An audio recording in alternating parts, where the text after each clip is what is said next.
Hello again, Struckweb, welcome back. Today I will be streaming some more Warhammer Chaosbane.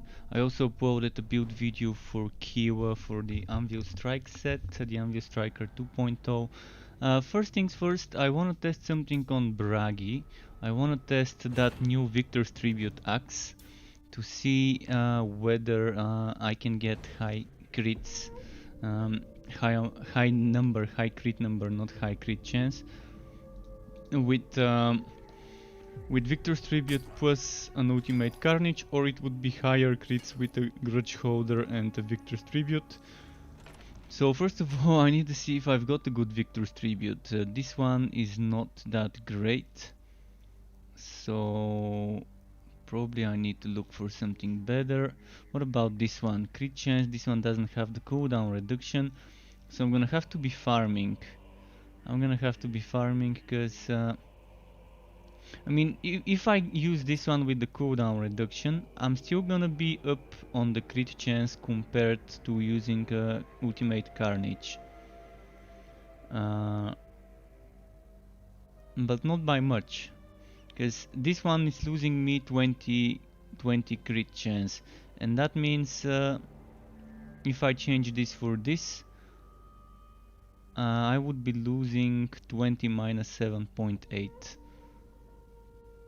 which is still kind of 12.2 crit chance I'm losing, but it's still gonna be better if I use that one.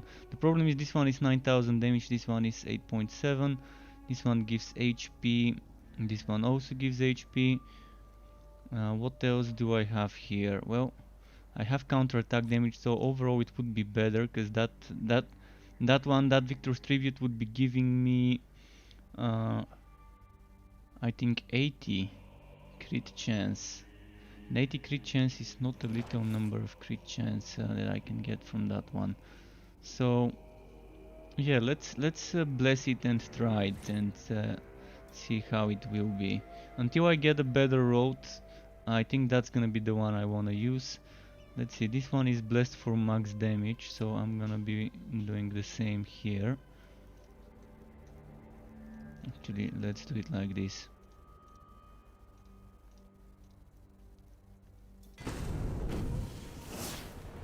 And I'm actually getting an upgrade on the HP. This is 29 point something. Not a big upgrade, but it is still an upgrade. But yeah, I really want to test it and see what we can get out of it. Well, this one is so high on the damage roll. 4452 out of 4480.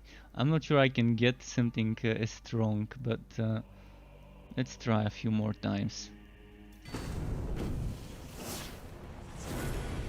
I wonder if I can just get 4.4k and then I'm gonna be fine with the rerolling. 4.4k, come on, give me that damage, Wow, it's giving me the wall roll on the damage now. Barely making past the minimum. Come on. Oh, 4.4k, pretty nice. I'm gonna leave it at that. That's as high as I can push it. So, no crit chance for now, but look, my crit chance is now 39.4 and it with this axe is 27.1. So I'm still gonna be better, and I'm not gonna be taking as much damage, so that's also nice. So first things first, let me check my rank here.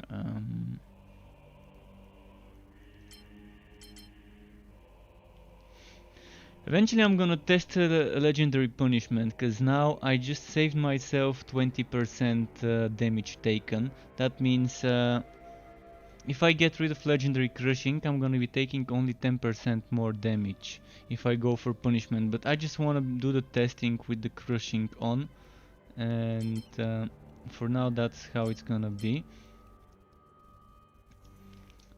And if anyone wants to group up, do let me know. Do let me know if you wanna group up. I'll be happy to team up. I just wanna do that test quickly, just to see how high the crits can go once I get that. Oh shit! That's not a good map to do. I need a map with a lot of elites. I didn't think I didn't think of it when I tested it here. See, this would have been a good place to test the Grudge, the Ultimate Carnage, but I need a map with a lot of elites, so I'm gonna do a relic hunt.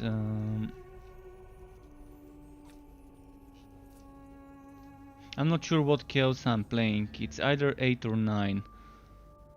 In any case, I don't care right now about the difficulty as long as I can test, but I wanna see it's 8. Okay, so when I'm testing the other axe later, I need to make sure I'm on the same one. First, I need to get 10 stacks, which means I need to kill 10 elites to get my 10 stacks, and I need to make sure I don't die in between the...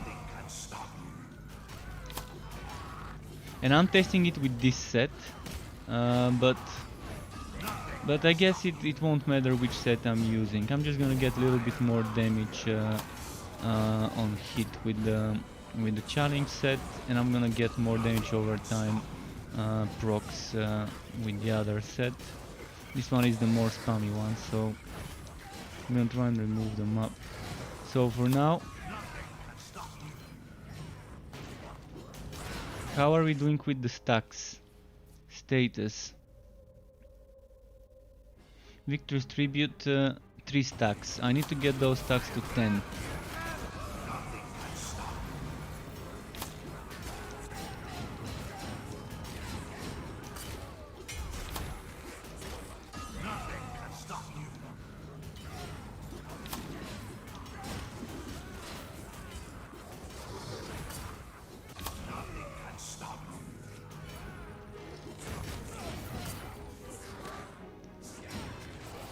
Come on, I need more elite spawning.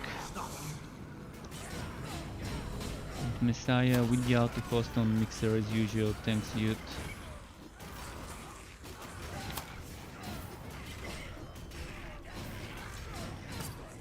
So Victor's Tribute stats already at 7 stacks.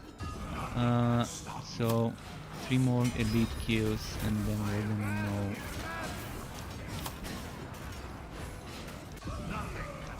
How high I can get the crits to be.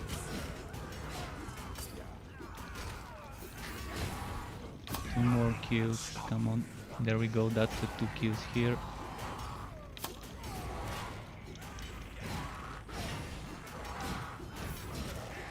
Alright, we're max stacks now. Now I need to pay attention to the damage numbers. How far can I get those to go? Can I get them to go to 60-70 million? That's my question now. I know I can get them to 50.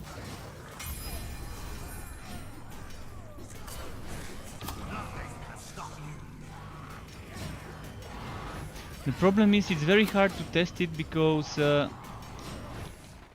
I've got Trail of Blood. I think for the testing purposes I might remove Trail of Blood, just so I know that the damage is always the same.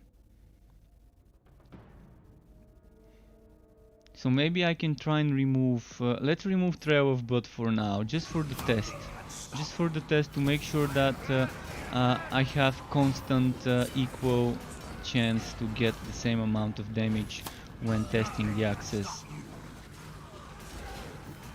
I did see 60 something mil earlier, I think, by the way. That was right after removing the skill, which probably might not happen again without the skill. I need more enemies, come on.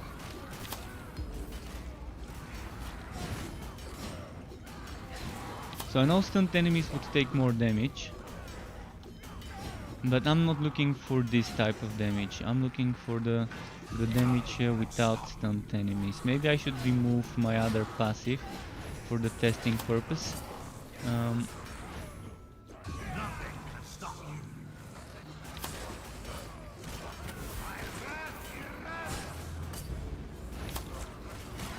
But yeah, I think the numbers I'm seeing are obviously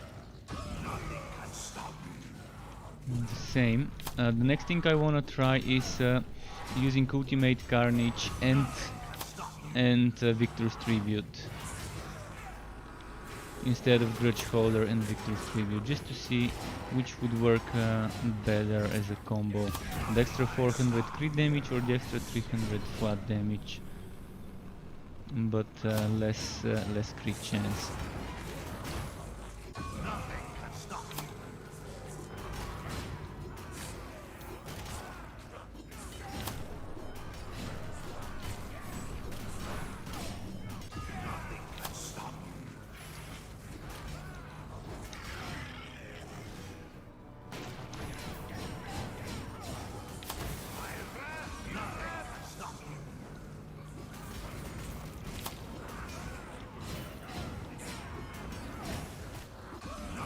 It's hard to tell, but I think my damage, my highest numbers are 50 something. 50 something million right now.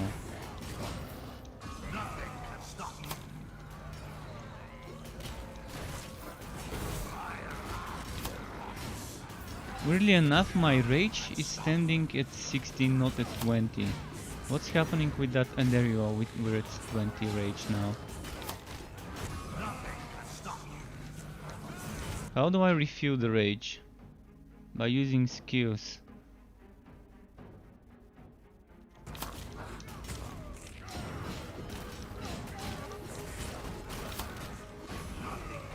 $55 million, okay.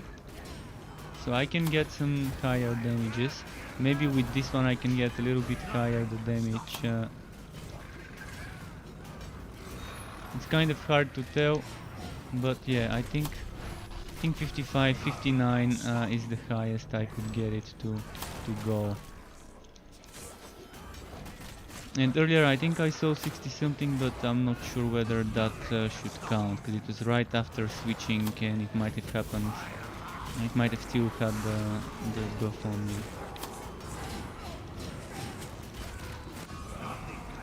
I'm gonna be using the same set next. I'm just gonna change the axes combo to be something different.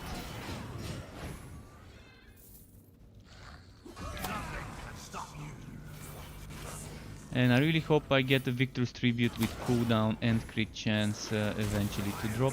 But for now I'm fine with sacrificing a little bit of crit chance just as long as I can get the cooldown, I guess. Okay, next we're equipping Carnage instead of Grudge Holder, just to confirm whether it will be the better option. And since I've got another Carnage, I wanna see if it's better. Oh, this other Carnage I've got seems like a better one. Like more crit chance, same cooldown, more damage, and then instead of damage over time there's energy, but I don't really do much damage over time. This does count a bit like damage over time, but it's not my main source of damage.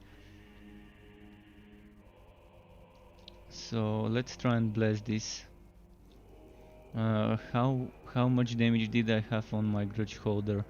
4.4 thousand damage again. Damn, I've been rolling to get the max rolls on those. I've been rolling to get those max rolls, obviously.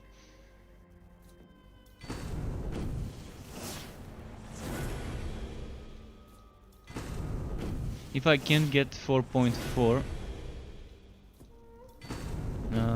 it would be a shame, and I'm gonna have to use the other. Ooh! Wow, okay, okay, I'm keeping this. That's a keeper. That is a keeper. So I need to place this one back here so I don't accidentally sell it.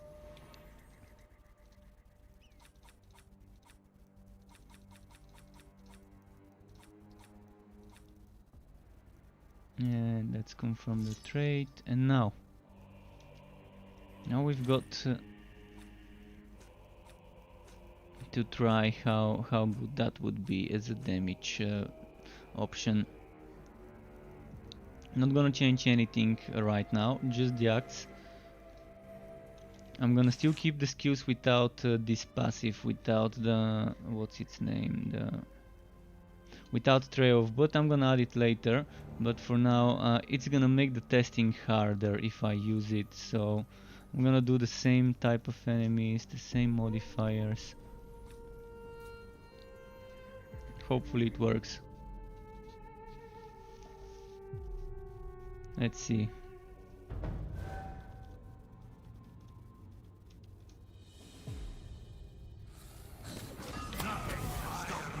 And yeah, if you're watching Dude Saints, if you're watching, we can team up, but I want to quickly test this. And if I play with someone else, I'm gonna be getting buffs. So I'd rather quickly test this, just one more map to test it. I need to build the stacks quickly first. Once I'm done with this map, I can team up with anyone who is watching. It's just better to test things in solo, cause I know what I'm proccing, I know the damage buffs I'm getting, I'm giving myself, and so on.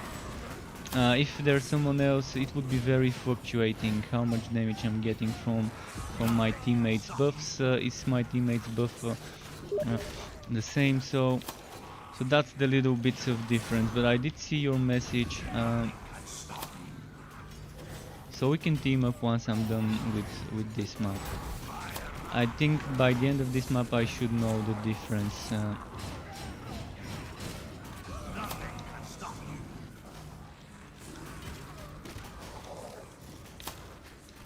I'm thinking this would be better for the damage than using a grudge holder. That's just my suspicion. I thought the opposite before, but just from those first few minutes of that map, I'm already seeing pretty high crits without even having half the stacks built. We'll see. Oh, 3 elites in one place, that's just perfect.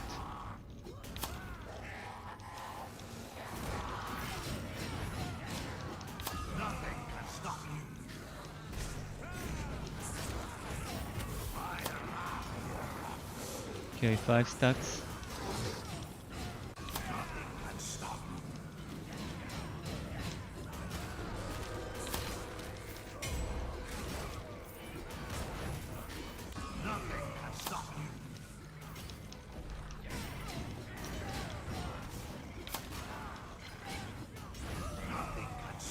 Something's happening and my heroic skill doesn't seem to be building rage, which is strange. Actually it's pretty strange why my heroic skill is not building rage, but I just saw, I think, 57 million.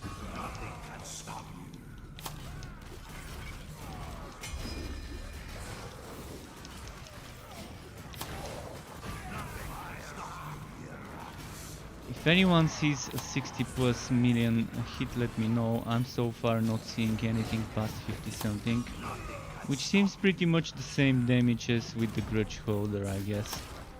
56, and that was not on max rage stacks, which is leading to believe I can probably get a 60 million hit.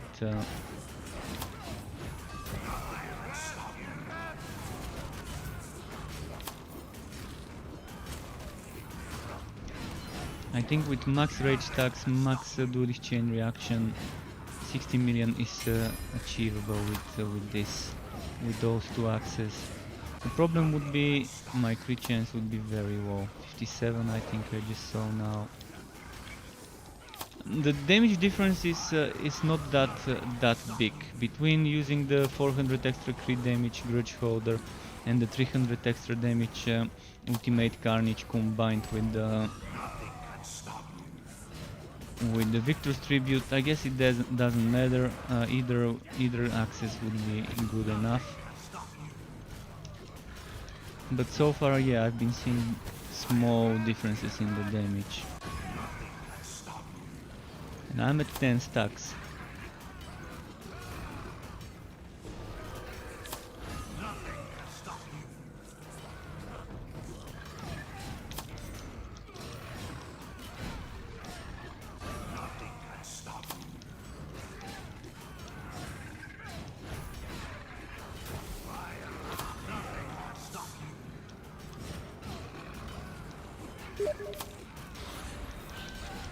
Okay, I need some more enemies. I just need to make sure I've properly checked the damages.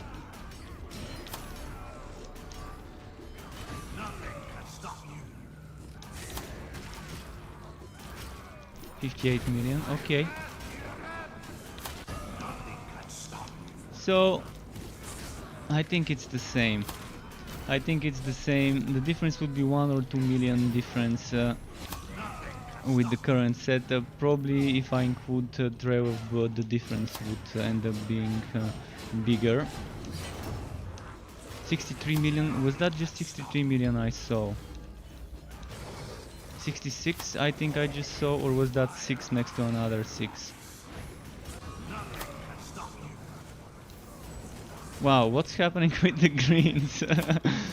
It's giving me a lot of greens. So I think the damage is slightly higher when you're using Ultimate Carnage plus Victor's Tribute compared to using um, Victor's Tribute and Grudge Holder. But yeah, 63 million, so let's say the difference is like 10% more damage. That's what I'm gonna say. Overall my DPS seems to be 10% higher, and that's as far as it goes. But keep in mind that's without using Trail of Blood. Maybe things would be different if Trail of Blood is in the mix. I will still use the Grudge Holder until I find maybe a good Victor's Tribute with crit chance. Because right now my Victor's Tribute only gives me cooldown. Once I find a Victor's Tribute with crit chance, I think I can afford using the Carnage. Because right now, look at the crit chance, 40%. Pretty terrible. With the Grudge Holder, it's a little bit better. It's why is it 39.2? Wait, 7.6, and this was 8.4. But this crit chance lost didn't seem to apply. Wait, that was weird. Did I just glitch the game somehow? Oh, now it's 20.2. Okay. And that was the strangest thing that's ever happened. I didn't seem to have had the extra 20% crit chance debuff on me. The 20% crit chance reduction. Until I removed the axe and equipped it again. Strange bug. All right. Well, yeah. As I said, I'm only playing with the grudge with the Carnage until I find a good road tribute. But that was like a 20% difference, a 19% difference.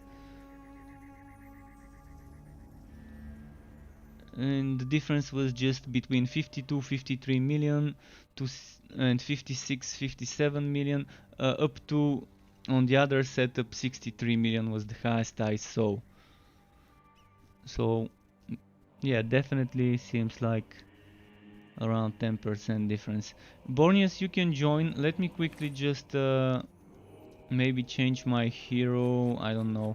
I can still play on this hero, I guess, because I'm trying to farm the axe. So I might as well just stay on Bragi. So who else is joining other than Bornius?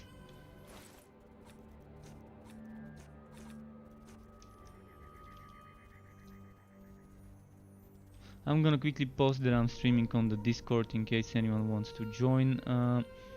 And just give me a moment and I'm gonna invite everyone.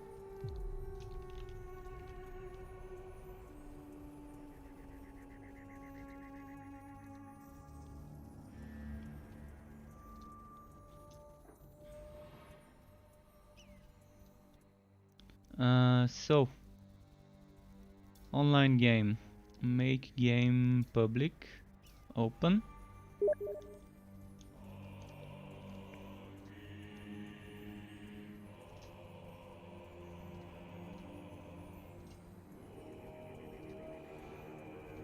Okay, I've invited 2 people to join us. In the meantime, I gotta kind of get rid of some stuff.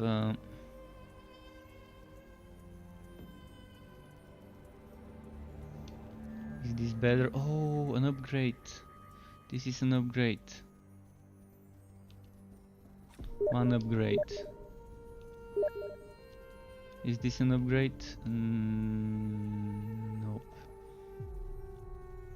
This is also not an upgrade. This seems like a very good one for farming. Okay, I'm gonna put those there.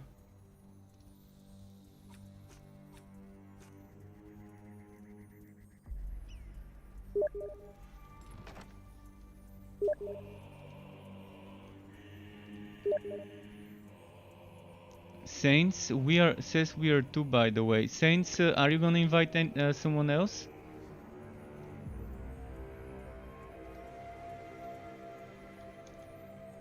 Feel free to invite someone else if you want. Did you say your girlfriend was joining? You should be able to invite her without me inviting her or adding her. So invite her. No worries. We've got room. There's just one more person who is joining. I've invited him, but he keeps inviting me, and I have to be the host to like connect everyone. I kind of have to be the middleman here. I have to be the Nokia of things and be connecting people.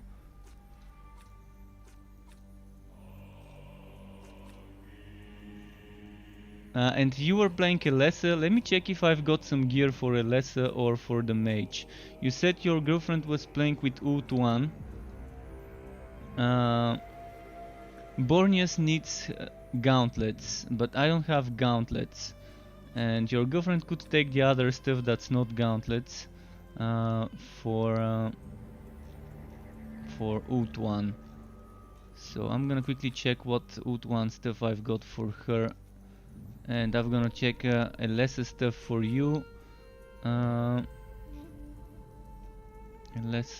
think I gave away all the lesser stuff yesterday, so I probably have 0 stuff in the warehouse.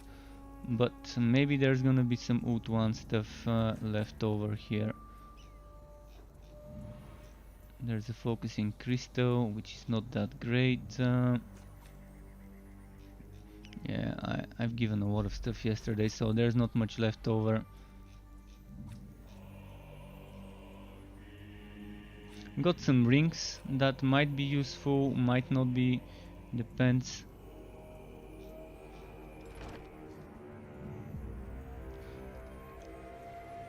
Alright, are you inviting her, or are we ready to go? Just let me know when ready.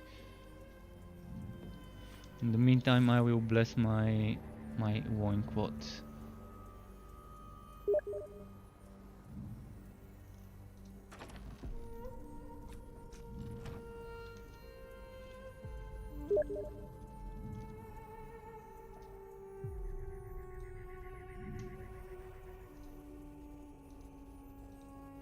Wait, you're playing on the same PC?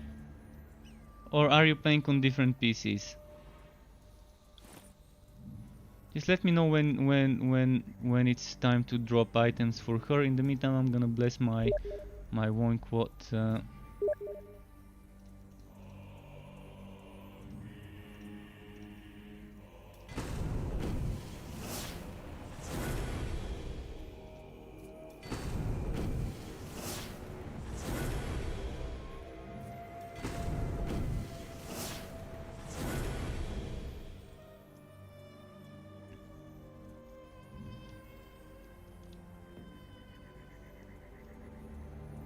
Can't connect to player. She gets can't connect to player. Well, are you sending her the invite link, like the same way I sent you the invite link? Alternatively, I can try and join your game, and then you can invite her, and then invite me, and then I can invite Krasus. But I'm not sure whether that would work. Well, we can always try.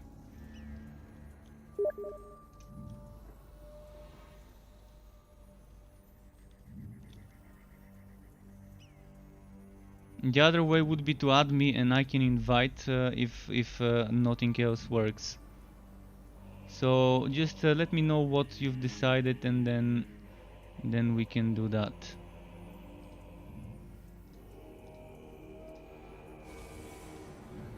Alright, he's gonna invite us. I'm gonna quickly move to the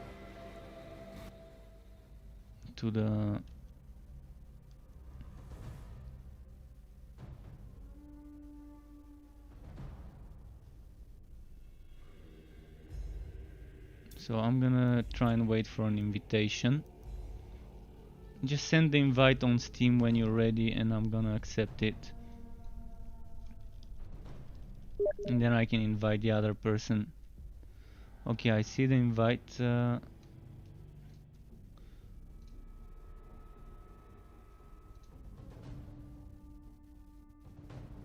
Alright, it's loading up.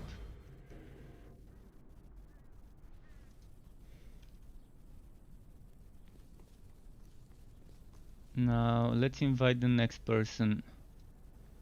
Invite to lobby. There we go. He wanted the helmet. He said he wanted great helmet. Is that Morvo, the great helmet? Great helmet. Morvo's great helm. Yeah, I've got the great helm.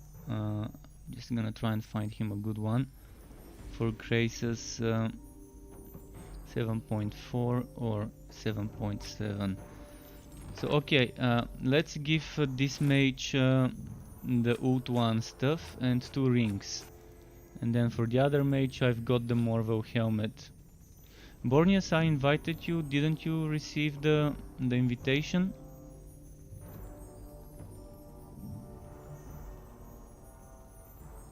Alternatively, if it doesn't work, you could try adding each other, but I think it worked because it's saying playing with 3 other people.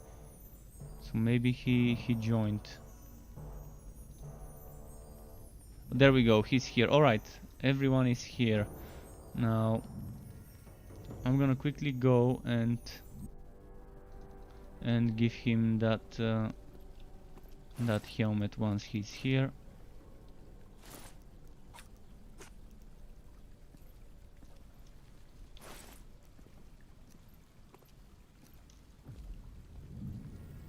And this is for Graces. This is for Cray.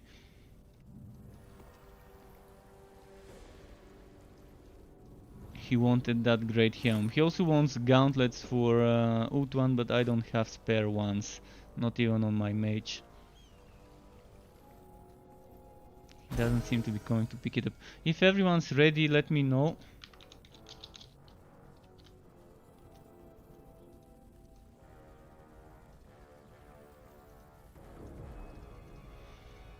By the way, Chaos 7, maybe we can do...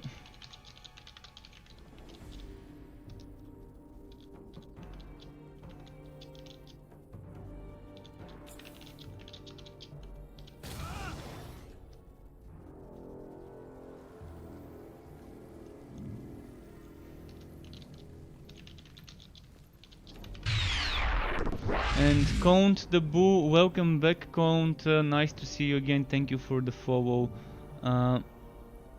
And Lazarus MTG, welcome back to you as well, how are you?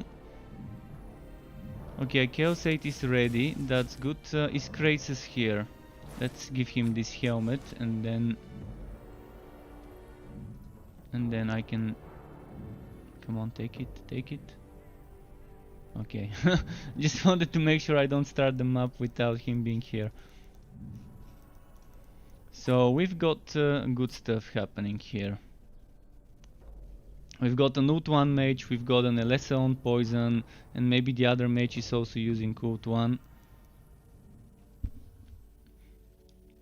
I'm not sure whether 2 Oud 1 mages can staff up the buffs. Undefeated Bragi is best for damage, but with the Grimnir you can still get a lot of damage too, because you have those damage over time things adding up. But with the Everpix you get a lot more spamminess. You can spam your skills much more often with the with what's its name, with the set I'm using right now, the Everpeak, the Karaza Karak, that was the name I was looking for.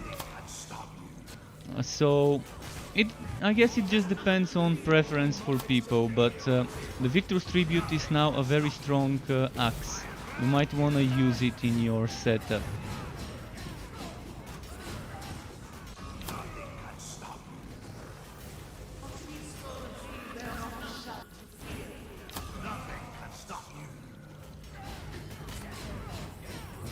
Wow, I'm loving the buffs from the Ult1 mage. I'm doing over 100 mil. I'm like doubling my damage thanks to the dome and the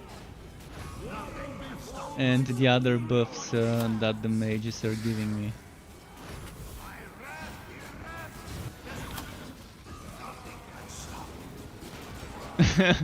Braggy can shine in a team. His game is broken? Wow, I'm not sure why your game is broken. What's happening? And are you getting some sort of error or whatever?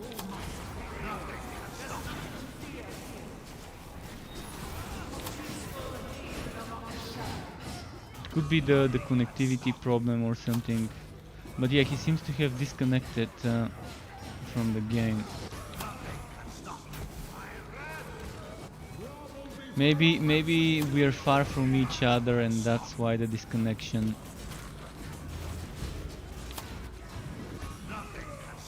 I think we can handle Chaos 9 next easily with this setup. I mean, having an Ult1 with Bragi is just such a great damage boost. If only we had a Conrad on the Soan set, that would have been just Chaos 10 pushing team. I mean, Conrad on the Soan set normally can, with good items, can push Chaos 10 himself. So does an Ult1 mage. With good set, Ult1 mage can push Chaos 10, so...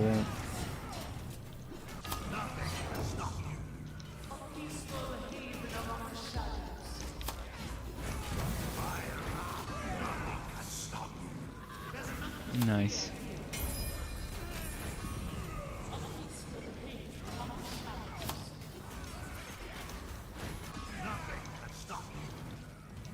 I'm still to try a counter spell Ult1 build.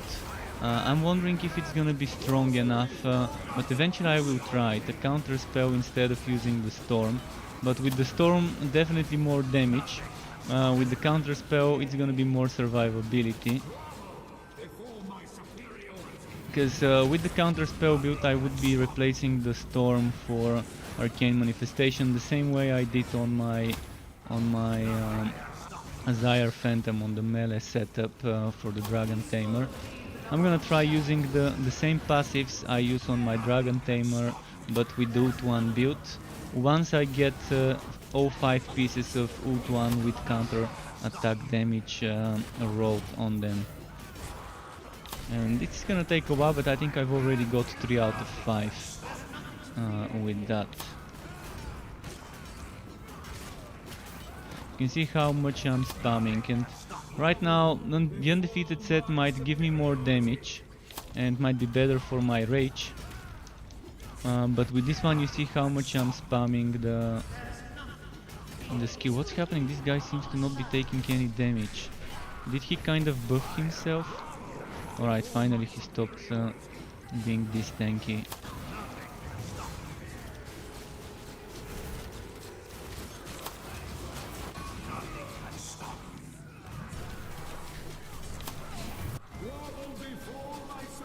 But yeah, the wood quality we're getting is just off the charts. We're at 10,585. I don't have much wood quality in my gear, so it could be better if I was stacking wood quality in my gear.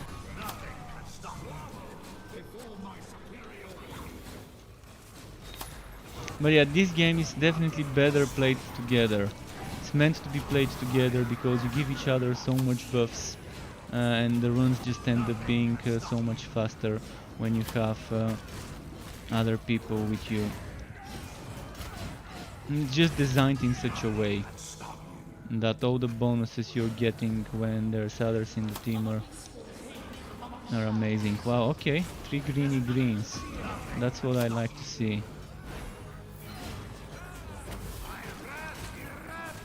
I'm hoping the others are also as lucky as I was.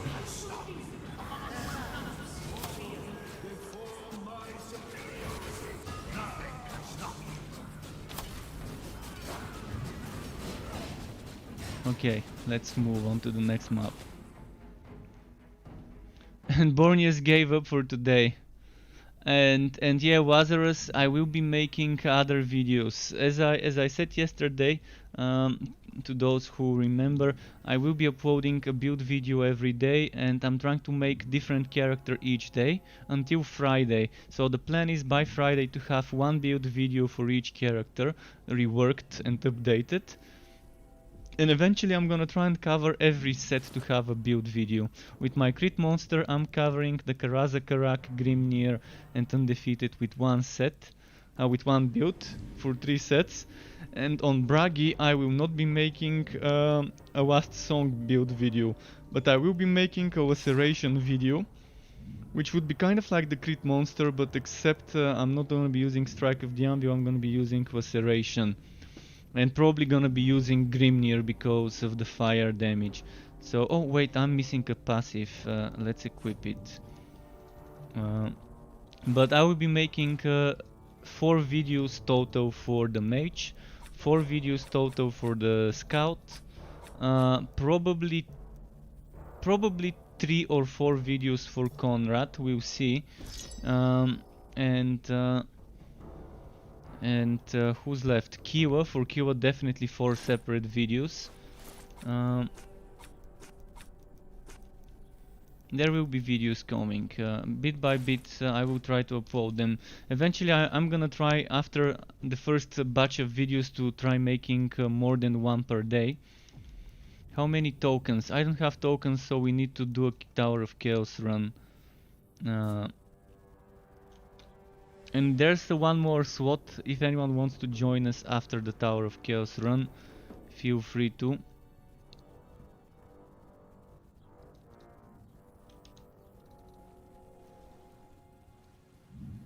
Is he FK?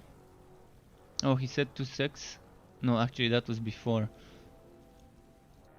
Okay, he's ready now. So yeah, I need Tower of Chaos just to get a token. This is normally the rotation. You either do Tower of Chaos, then upgraded Relic Hunt, or you do multiple Tower of Chaos runs and then the upgraded Relic Hunt.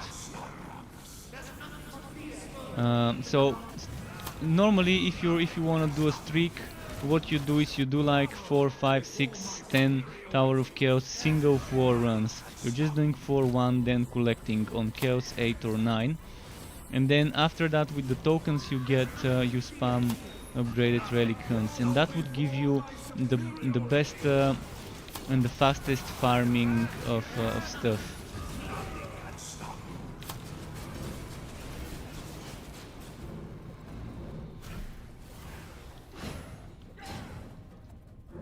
So you're just doing the first floor, collecting, and see, I just got how many fragments? I think I got one thing of this token, the green new currency.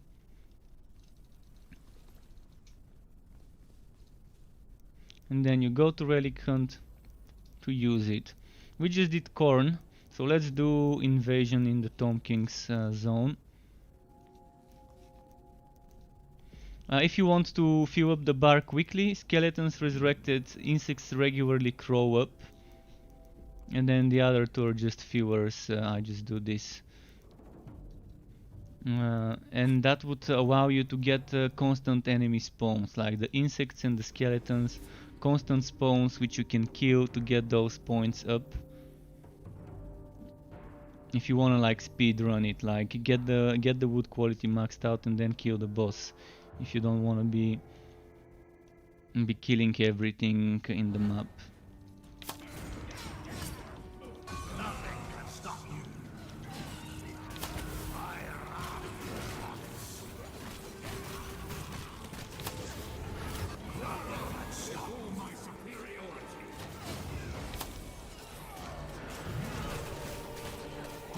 Nice.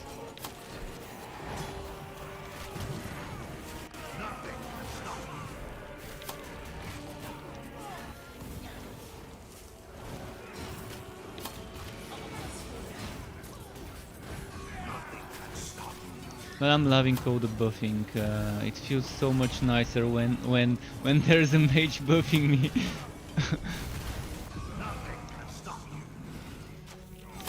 You see how many enemies there's constantly around us. And I'm also getting the HP regeneration from Elessa as a buff, mind you, and the damage reduction from Elessa. So I don't think they're getting much from me. They're getting damage cooldown reduction and damage reduction. That's all they're getting from me, which is still great for Elessa. Elessa's poison build really, and the build really needs cooldown reduction if you want to play it spammy, the way I play poison spinning blades. So that 20% cooldown reduction should definitely be helping them when I stun enemies, when I jump on enemies next to them.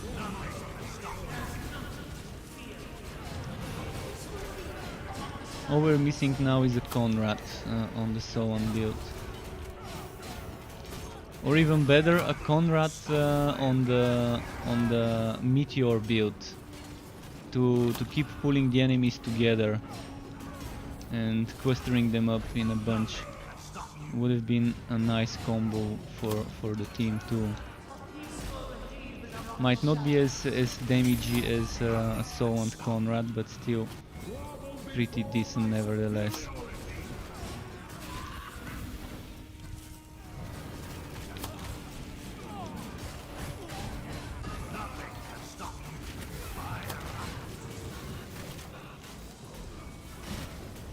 Okay. They're getting good levels, I think, even at 120 something. I'm getting levels as well. Kind of slow at this stage, but still.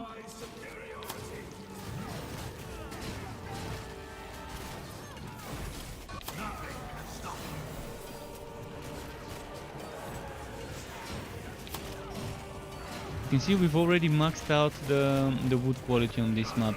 If you were to speed run it, we could just go ahead and kill the boss and be done with the map. But killing all those elites sometimes means more chances to get wood from those elites.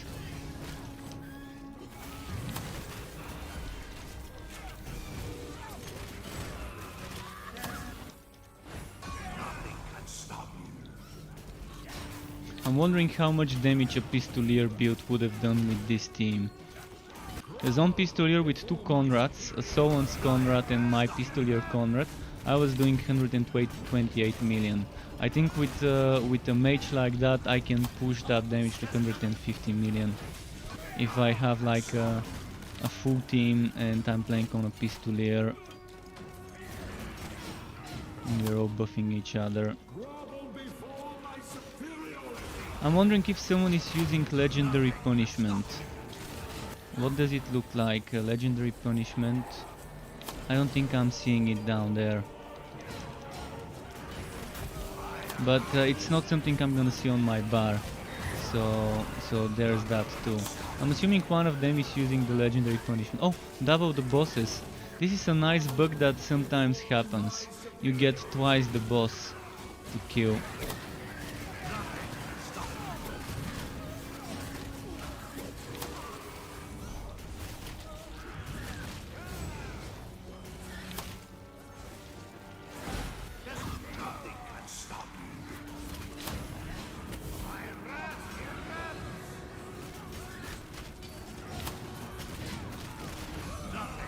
There we go.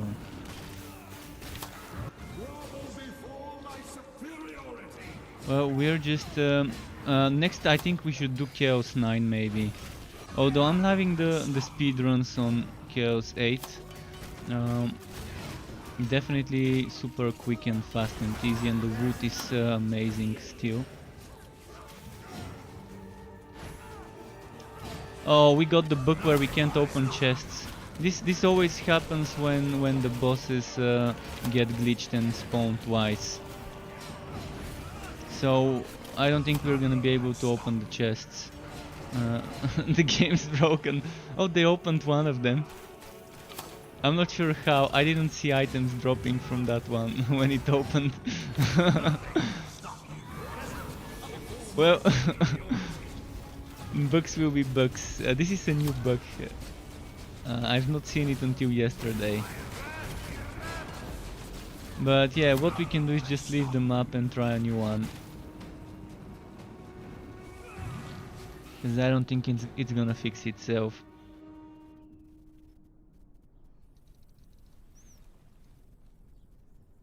He opened 2 plus the last one. Okay, so it was glitched on my end only. Weird. For me it was counting the map as a regular relic hunt on the side, and it's fine. I mean, eventually I'm gonna get some wood.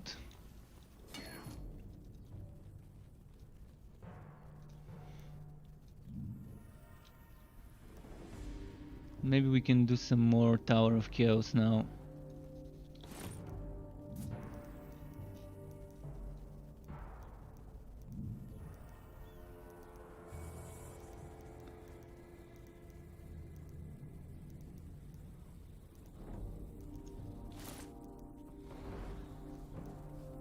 I wonder if I can get more damage now. I'm gonna quickly check with the challenge set how much damage I can get for us.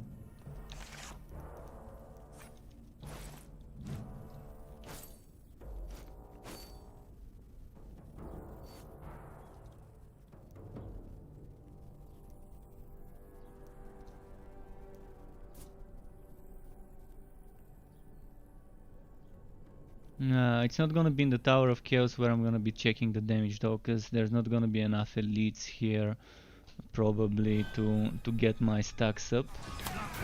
Or maybe there will be. On this run I might end up killing 10 elites and checking my damage. In the previous map I think I saw with the previous set 150 million in one point, when I was stacking all the damage bonuses I can get. Now with just 2 stacks I just did 98.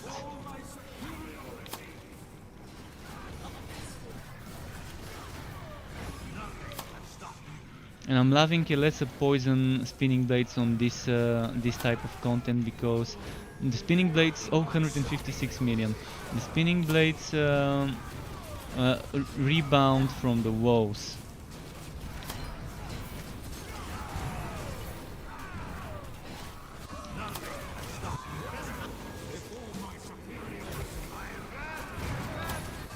Did I just see 174 million or am I mistaken?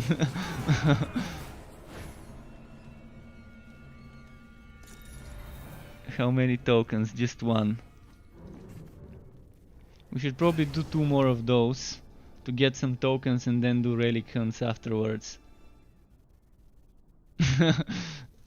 Yeah, the damage is definitely real. I think we should change to Chaos 9 now.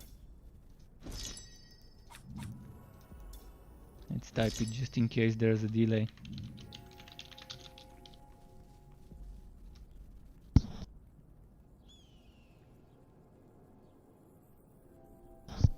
Yeah, I'm deciding Chaos 9.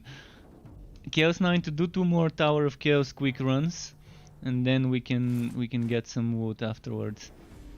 Chaos 9 ready. Alright, 2 more Tower of Chaos single 4 runs.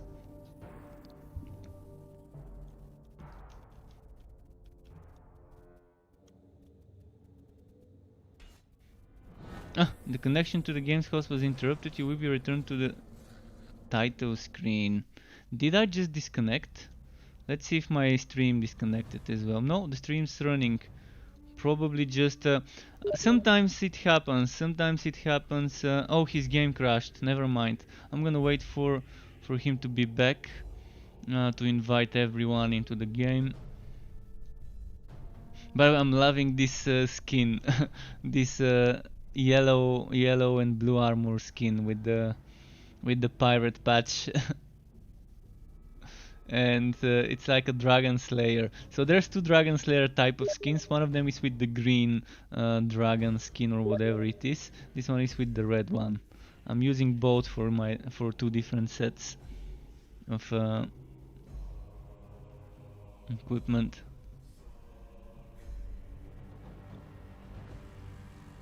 Okay, I'm waiting for the invite.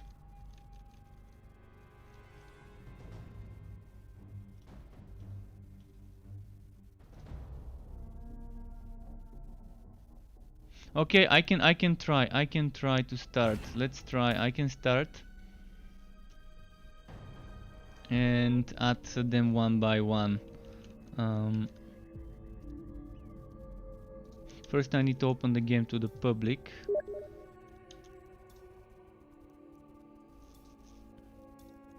You can also try joining from the quick join, from joining free roam.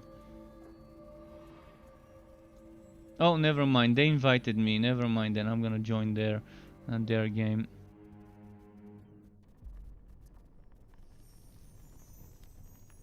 Wait, what happened now?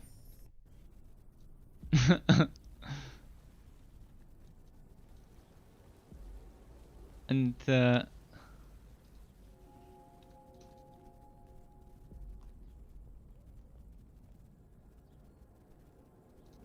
is it Chaos 9? It's Chaos 9, alright, let's go.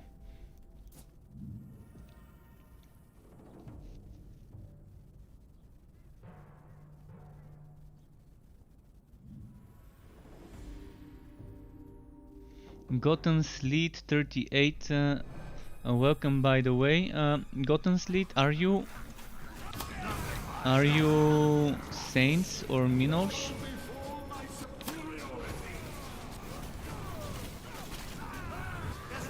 Maybe it's Saints.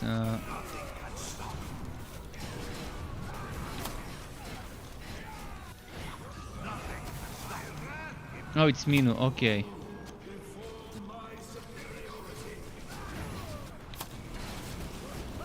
Random name on Mixer. Nice random name generator.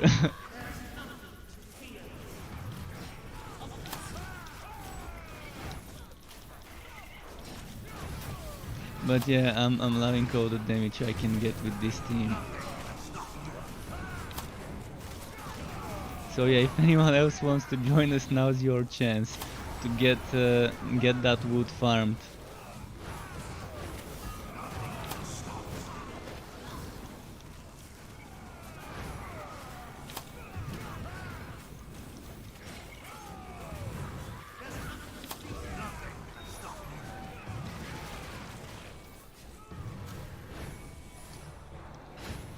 Alright, finishing this one and then one more.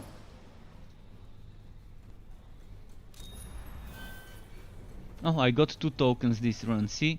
Sometimes you even get 2 tokens for a single 4 run. So, definitely the meta way of getting tokens is single 4 runs.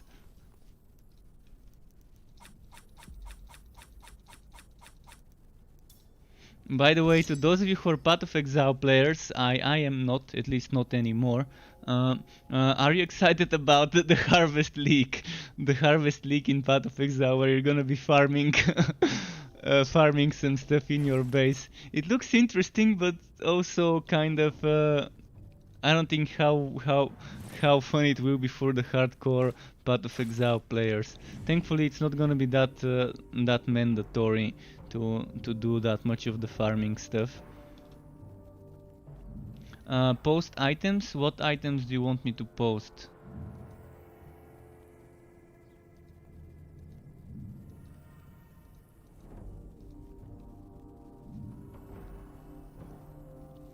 D3 players. D3 players, yeah. I used to play D3 as well.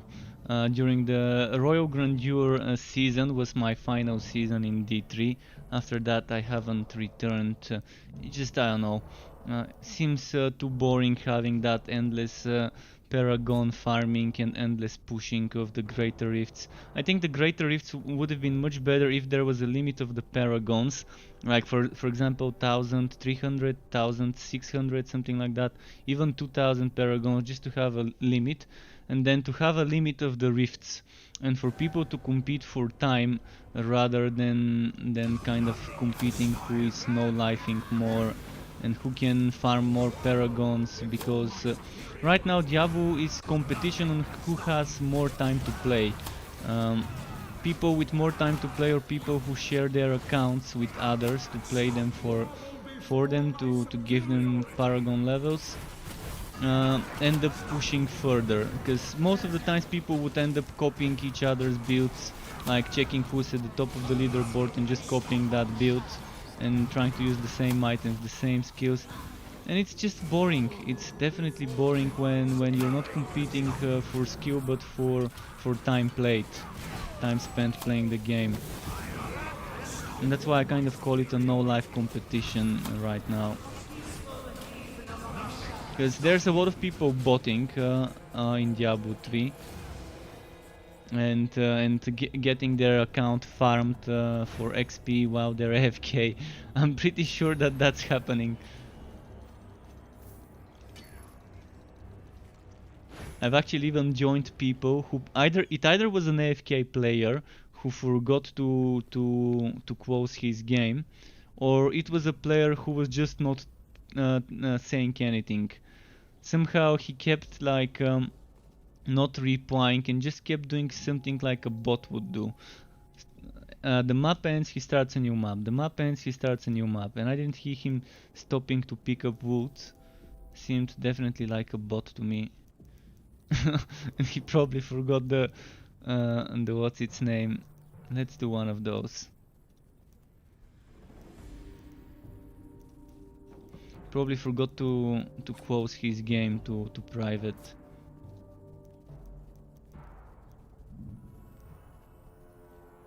I have hopes for Diablo 4, but I'm not gonna try and overhype myself, because otherwise I might end up getting disappointed if I expect too much from Diablo 4. So time will tell. And by the way, on Saturday, June the 6th, is supposed to be the day when Torchlight 3 would be announcing something. Would be announcing what happens after the closed beta phase. So we'll see what they're gonna announce and where and around what time, but I'm assuming it's either gonna be open beta testing to stress test the servers for a while, or it's gonna be straight to launch. One of those two things.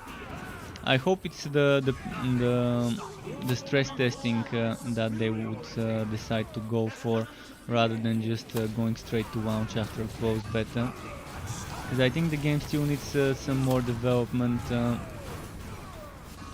before it's ready for the masses for a release. There's one thing about Torchlight, it's always been its own thing. It's never tried to compete with Diablo 3 or Diablo 2 or Path of Exile or other games like Grim Dawn that are more dark and grim. It's always tried to be something a bit more on the bright side and like a humorous world that doesn't take itself too seriously, but still it's a nice engaging ARPG. And I think Torchlight 3 does have a lot of potential, but it needs some more work. Right now, most old school Torchlight 1 and 2 players don't think it feels like a Torchlight game still. I've not been a hardcore Torchlight player, honestly. I've not played as much as some of those people who I've been talking with. But I'm pretty sure that the game has a lot to offer to people who want something more casual to play, who don't want to stress too much about whether they're using the right build or not, whether their build can handle the hardest content or not.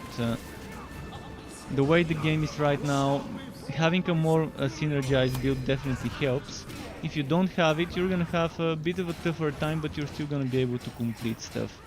Whereas in this game, if you're using trash skills, you're not gonna be able to complete much. That's kind of the difference, for example, between games like that one and Torchlight. And when it comes to like Path of Exile, if you're not using meta, you can forget about the best content. It's not like it would take you shitloads of time, it's not gonna be even possible with trash build.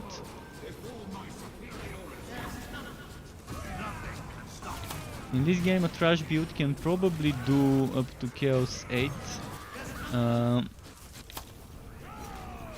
Probably. But it's not that difficult to synergize a build here, things are very straightforward.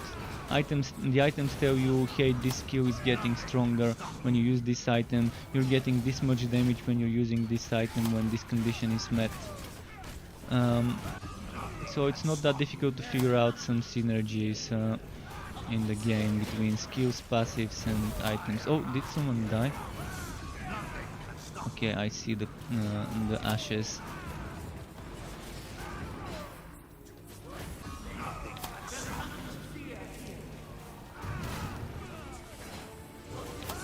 You gotta get the healer, because they're very annoying. Especially on boss fights, those healers can heal a boss from half HP back to full.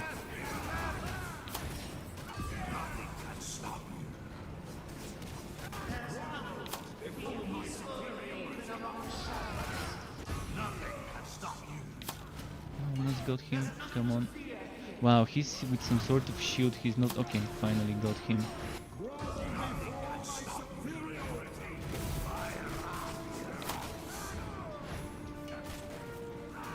This one's a little bit difficult for the survivability in this map with all the stuns and poisons.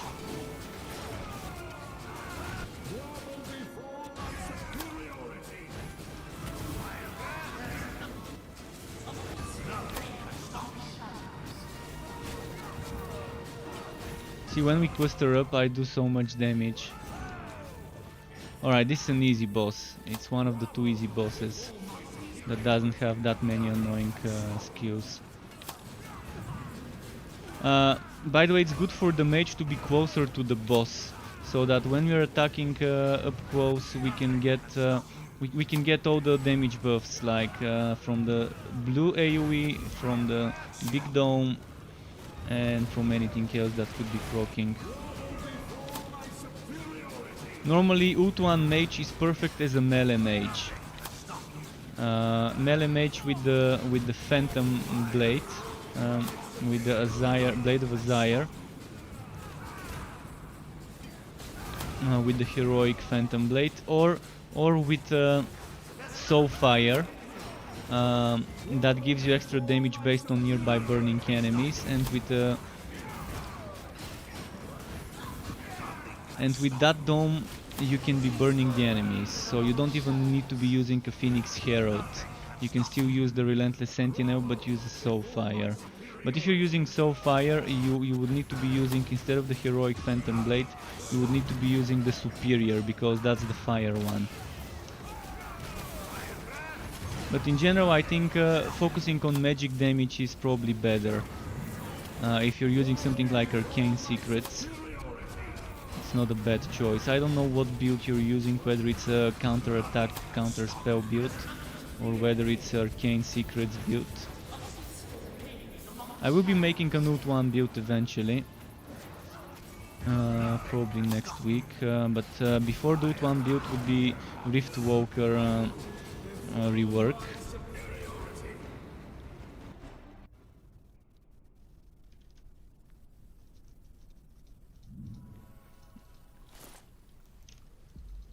But ult 1 definitely is the strongest when it comes to survivability and team play, team buffing. Oh, Victor's Tribute, with cooldown but again no crit chance, and unfortunately less counter-attack damage, not that much less though. Let's compare, 2 more cooldown, kind of the same damage, no HP. Yeah, I think the one I'm wearing is the better option. I've already got plenty of cooldown reduction right now.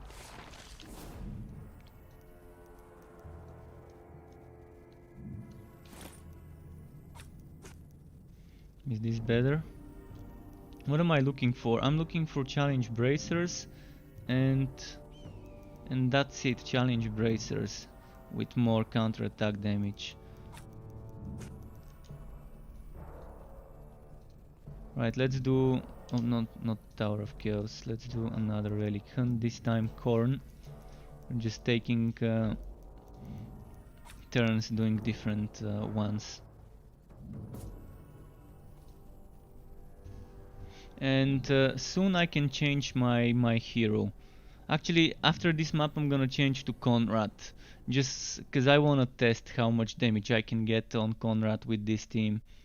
I saw with Bragi, I think my highest crit was 160 or 170 mil, which must have been when I had a lot of bleeding enemies nearby, because I don't see how else I could get that much damage, even with the mage buffs. Must have been maxing out Trail of Blood to 10 stacks. And attacking a stunned enemy, and that's also bleeding, probably. Oh wow, explosions. Gotta be careful with the exploding enemies. I hope you're enjoying Chaos 9, by the way, and the wood that you're getting is sufficient. We can even do Chaos 10, it's not gonna be that much harder, but the difference is just 300 wood quality. Definitely, the only reason why you want to do Chaos 10 is experience. If you want faster ranks, faster legend ranks. And with a team, Chaos 10 is worth doing. If you're solo, it might seem a little bit boring to do Chaos 10, but with a team like this, especially when I'm on Bragi and doing so much damage with your buffs, Chaos 10 might be pretty solid. Especially if we had a Conrad added to the team with the banner. So next I'm gonna check how much damage I can do on Conrad. My guess is on Conrad with this team I can probably get 60-70 mil damage on my meteors.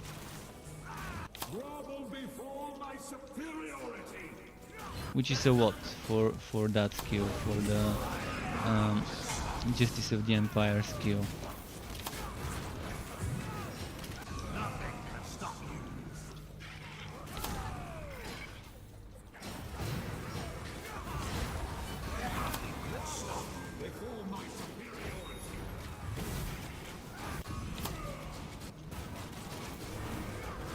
Okay, nice.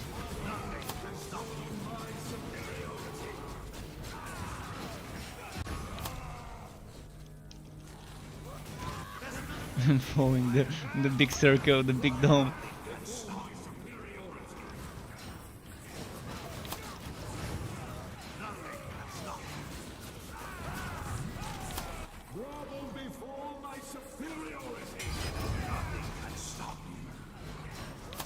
There's also a nice interesting build on Elessa Summoner where SWOT and poisoned enemies take more damage, but only from summons, unfortunately. If it was they take more damage from all sources, it would have been perfect build for even if you don't play it as a summoner, if you play it as a just a party build. But unfortunately the skills makes the enemies only take extra damage from summons. So I think it works like that it makes the summons do more damage to enemies that are poisoned or SWOT rather than the poisoned or SWOT enemies taking more damage. But if they rework it to make it to not be focused on only summons, but make it poisoned or SWOT enemies take more damage, regardless whether it's summons or players, it would be a big boost for Elessa on many builds. Because you wouldn't even need to be doing poison, you could just play something with SWO and still get a good amount of damage added. There's many ways how certain things can be reworked, but since they already reworked the god skills, I think they should focus more on reworking the invasion mode, and also on maybe improving some of the weak active skills for each hero. Because there's some great animation skills, but apart from them having great animations, they kind of don't do as much damage on the higher difficulties. And it's a bummer because it would have been amazing. I can quickly show you one skill that would work well with this team, because they're buffing me, and this is this Whirlwind.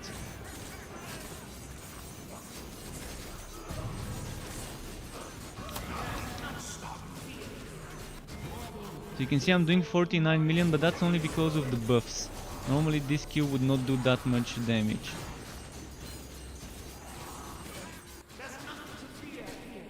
So when I'm getting buffed it's nice, but I'm not getting the duelist chain reaction when I'm using this skill. That's one of the problems as well. You can see 40 something million. It works well for a bunker setup team, and it's still better to use Strike of the Anvil. I mean, 100 plus million can't compare with 40 million. But it's a fun skill, the Whirlwind. I just need the Whirlwind to be made faster, and to benefit from movement speed bonuses, and to give us damage based on movement speed bonuses, the same way Diablo 3 Whirlwind Barbarians function, or at least used to function back when I played it. I think this would solve the whole problem of the Whirlwind being weak in this game. It would make it very attractive as a build option to spin to win players, and if you've watched me play Wosen, you would know how much I love my spin to wins. I just love spin to win builds. Because there's a god skill that gives you 50% movement speed. So if they make movement speed bonuses get reflected in how fast you move with Whirlwind, that god skill would be what I would be using. Even the synergy of making Whirlwind do extra damage based on how fast you're moving, that 50% movement speed bonus would be amazing for that.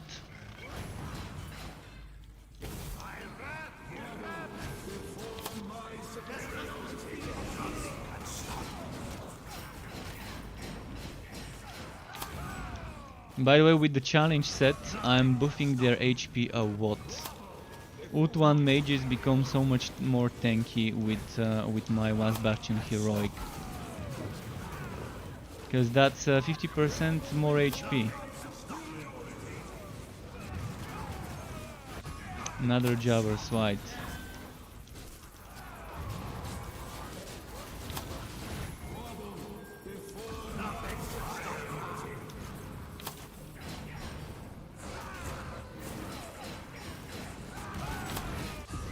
Okay, next I'm gonna change on Conrad after this map.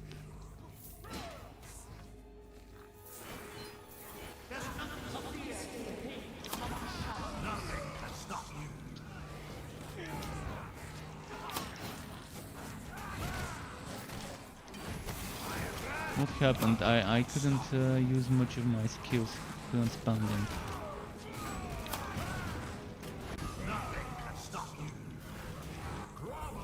Did you get your wood, guys? I think they did.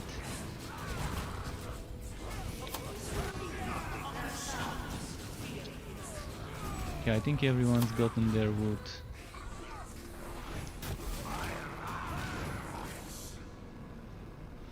So let me quickly change, but before I change I want to quickly sell those items for the Collector's Guild.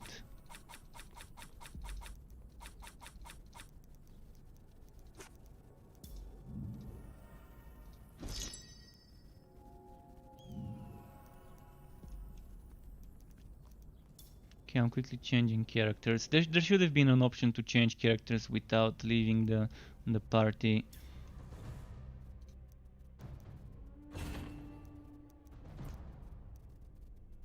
And I would need the invite. I would need the invite again.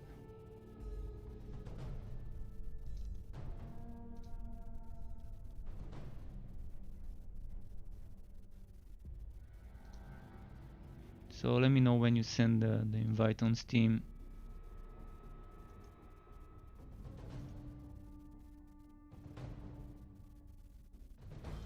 There we go.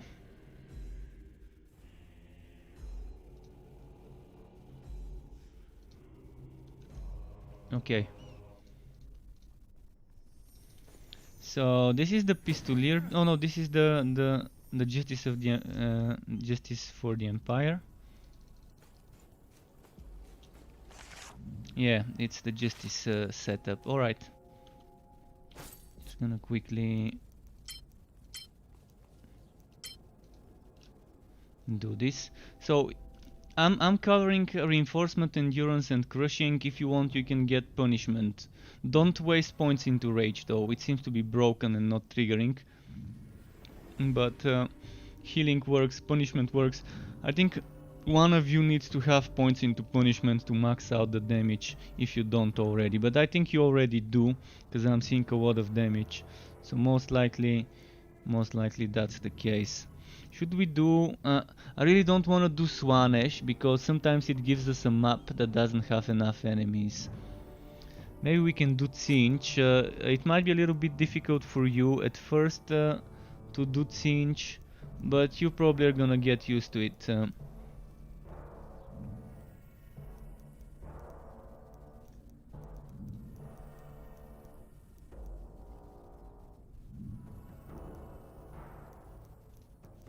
Let's do a little bit of Tsinch. I'm not a big fan of doing Tsinch, but it's gonna be a nice challenge, because there's a lot of damage over time here and a lot of other stuff.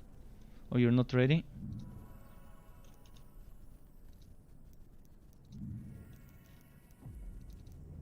Okay, I'm gonna wait for when you're ready.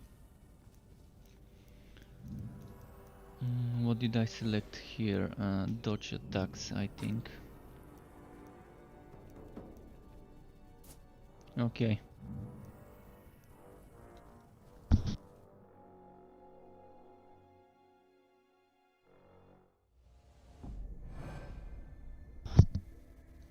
Alright, sorry, I was muting myself for a second there. So I'm gonna be using the banner for damage reduction, which I don't think we would need. So if we don't need it, I'm gonna change to the damage banner if I don't think we need that one. They're a bit more annoying here because they teleport a lot. Basically what I need is I need to group a lot of enemies to be hitting me, otherwise I'm not getting all that damage. But that's gonna be a bit tough on Chaos 9 because they're gonna be dying quickly. And that's probably one of the reasons why I don't like this this act.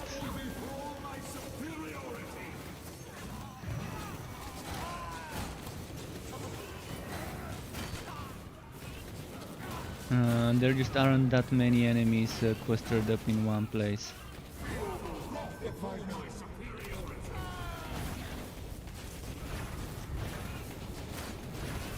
Right, yeah, let's move, they're gonna follow us.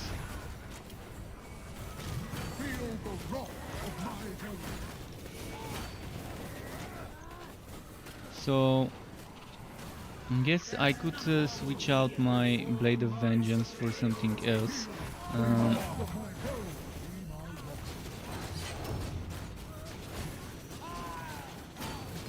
But I'm already seeing some nice numbers, even without having Blade of Vengeance tax being that high.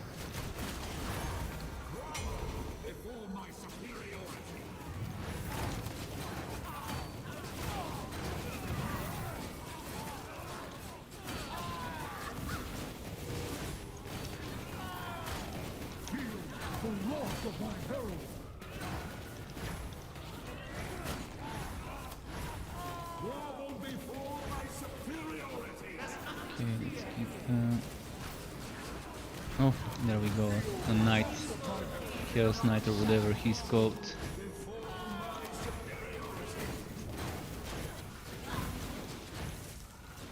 I'm not sure whether this heals everyone.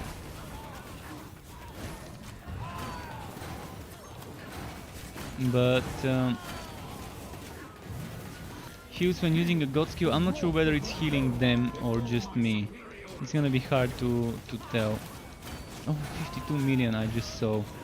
So pretty close to my estimation, and that's without maxing out the vengeance tax. So I'm pretty sure I can get 60, even maybe 70 mil when I get all the buffs stacked for myself and from my teammates. Oh, and my headset needs a recharge. If you're wondering, that pew pew that just popped up what it was.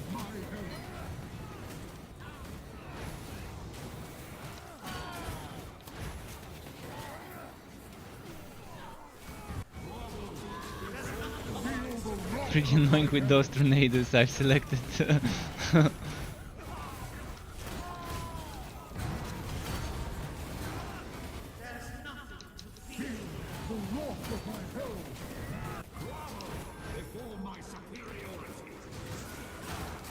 see this.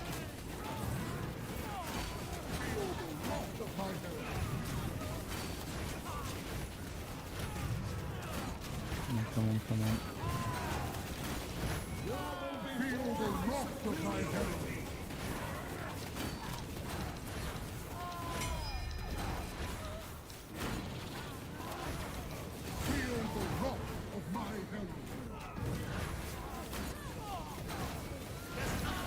I'm wondering if I should try a build where I'm not using a basic skill and I'm using another god skill or something like that. So instead of incisive breakthrough to try and squeeze in another god skill, but maybe remove some of my passives or downgrade them. Could be interesting to try.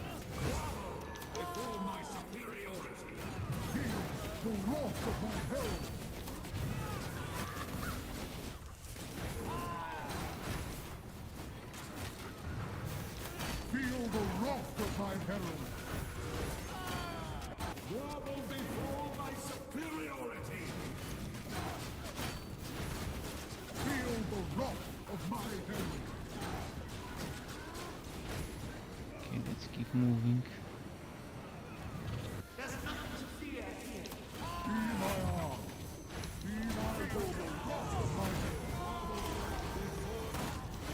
No, this would be nice. That's 67 million, nice. As I expected, close to 70 mil.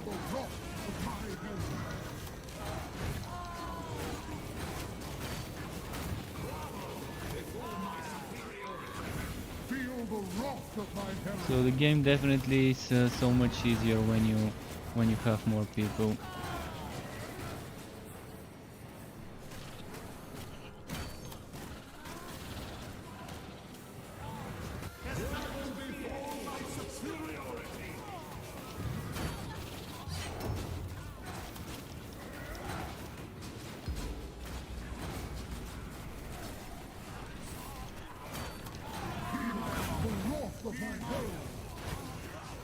Of course, definitely this is not as much damage and as fast damage as Bragi, but it's still decent with Conrad.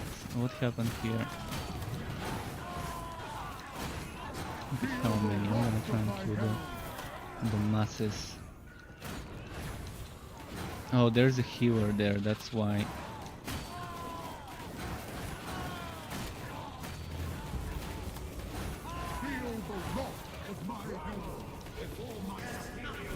Oh, they moved. Okay, I'm gonna move as well.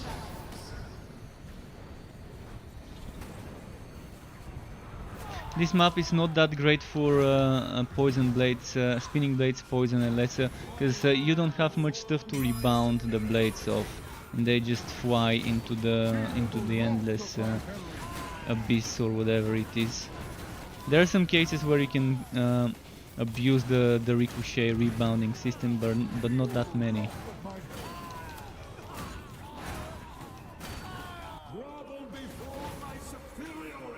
Overall, for pistoliers it's good, but the enemies are so annoying to deal with on a pistolier. I end up getting killed all the time if I play this act on a high difficulty with pistolier. But I can do so much damage, and they're clustered up in a bunch in tight hallways, so I can maybe try and play the pistolier. Last time I checked it on this act, On Chaos 10 I was getting 1-2 shot all the time. Oh, another Jabber's Fight, nice. Love it when I don't get difficult bosses. But this one can still be difficult with all the damage over time fields he's doing. This is one of the things about this act. They do spam those fields a lot.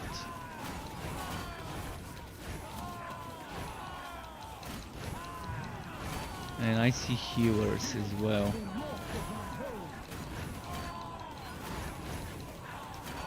Fuck, we're gonna die. There were just too many sources of damage to deal with. I'm gonna try and kill the healer first, because he's annoying.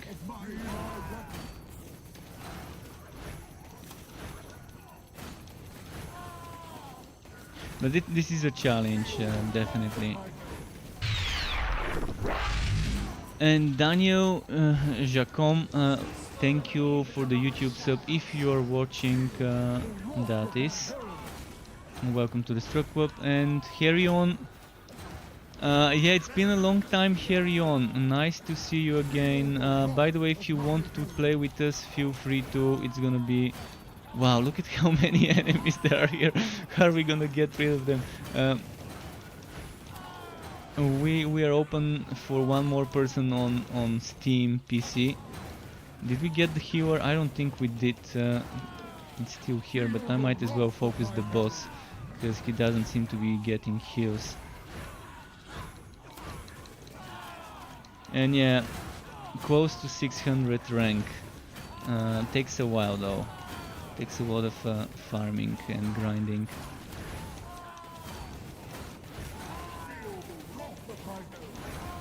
Okay, those are almost dead.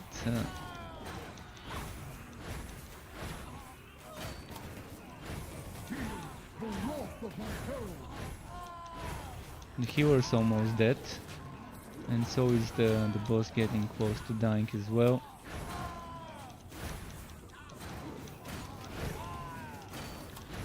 Alright, the healer's down. Nice. Oh! There we go. And we got them.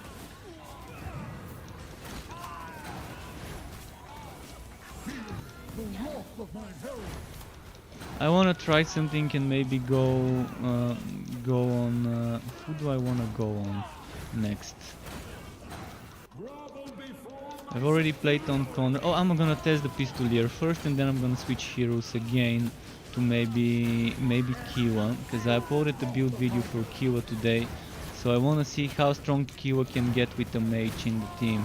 Let's go in wood, by the way, because otherwise they're gonna keep spawning. That's Demonic Portals map.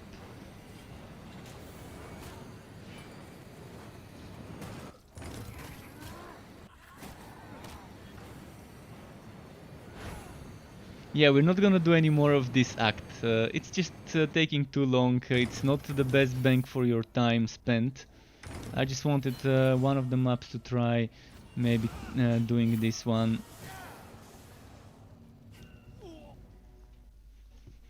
You tried the Chaos Tower, 35 on Chaos 7. Well, it's not bad for XP, but for XP you're better off doing something like Chaos 10 and just killing trash mobs in a relic hunt. But the tower is nice for just bragging rights and just to be able to test your build, how far you can go. It's definitely fun. But you can't beat Chaos 10 XP. You can see Chaos 10 XP is almost double the XP of Chaos 9. Almost. I'm saying like 70% more. So it gets to 2.4 thousand XP compared to 1.7. So you're getting like or maybe it's 2.5. I need to check it, but I think it's a very high XP there. Okay, one more thing I wanna check now is Pistolier. But since we're on Chaos 9, wait. Let's do Corn.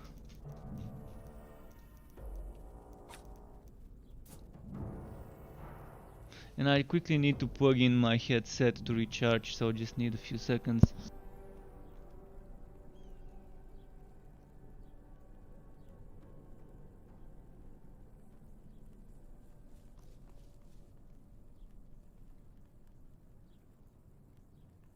And yeah, for XP, Chaos 10 without completing the map, without doing the bosses. Just doing the trash mobs on Chaos 10 is the best if you want XP. And thank you for the follow, Harry on. Welcome back to the Struck Club. But if you wanna join us, let me know and I can. Oh, you'll be going in work in an hour. Never mind. I just read that message. Feel the wrath of my herald. Be my arm.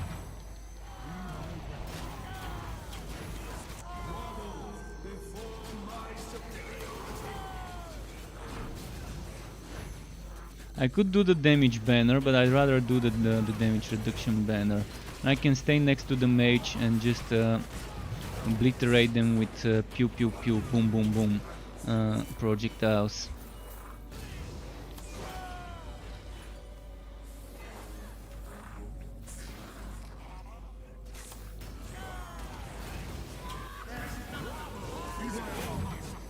Another thing that would do a lot of damage with this setup is my shield smash.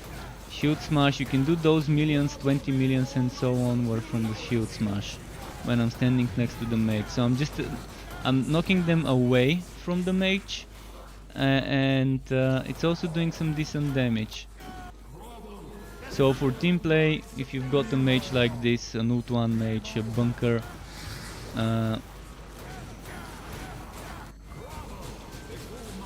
it's pretty solid, because that energy regeneration from the blinding light is amazing.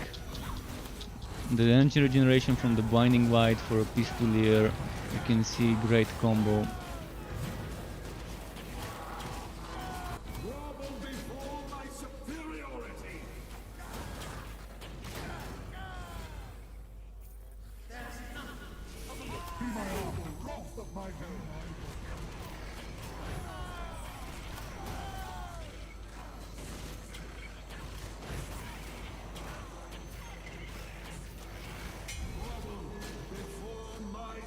Oh, they died from the explosion.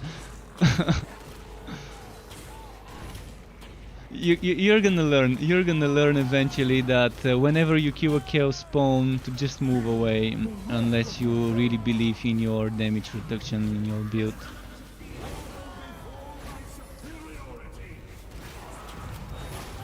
It takes a few times to die like that until you end up kind of remembering when there's one. Even now I sometimes forget to move on time and get my ass exploded. Oh, 115 million. Loving this damage. So I wouldn't recommend Chaos 9 solo for the pistolier, but when you're in a team, damn is the damage good in a team for that pistolier, and the survivability.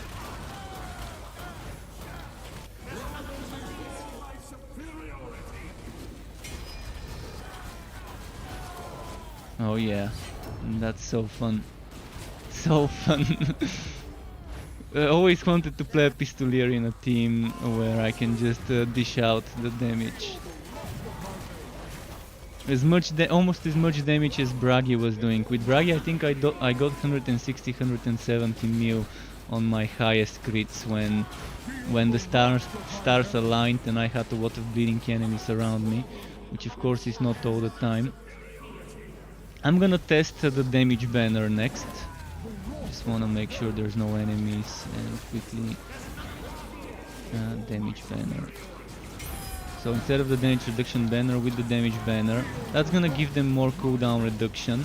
So it's much better for Elessa and also much better for the mage too, to be spamming the god skills more often.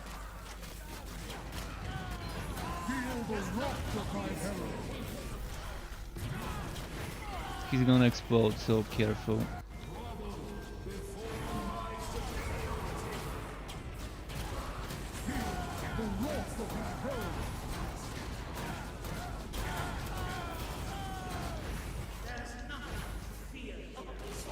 Oh, I'm not wearing a necklace. Never mind, I am. I thought I removed my old necklace and forgot to equip the other one, because I was experimenting with the god skills here. Oh, I've got delay on Steam. Okay. Understand. It's understandable. Sometimes there's delays. So is it a big delay, like a minute, or is it half a minute, or is it just a few seconds, like 10 seconds? I think up to 5-10 seconds is normal, but when it's more than that, then something's happening to the Restream server and then I'm streaming to. Because I'm streaming to Restream and Restream is streaming to YouTube, Mixer and Twitch.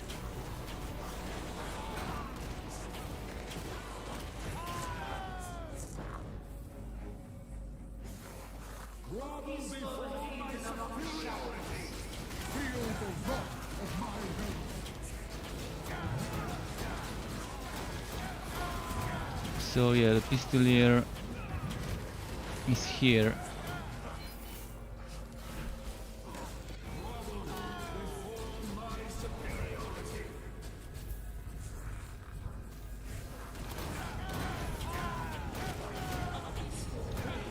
I need to check the legend ranks I've got on this guy right now.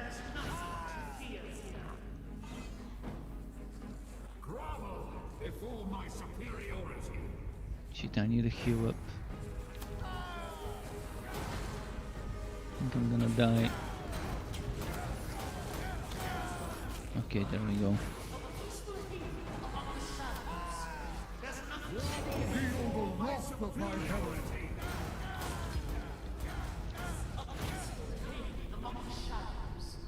Wait, I lost my teammates. I overextended. I didn't see that they're behind me. I was going forward trying to find them. They ended up being behind me. Okay.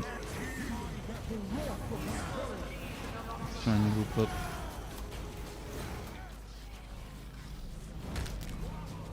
I need to try and stick to the mage like blue, because that's where my survivability and damage is.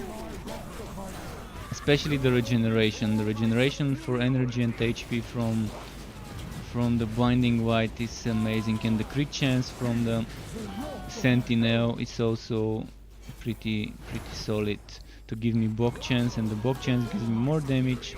So overall, pretty nice.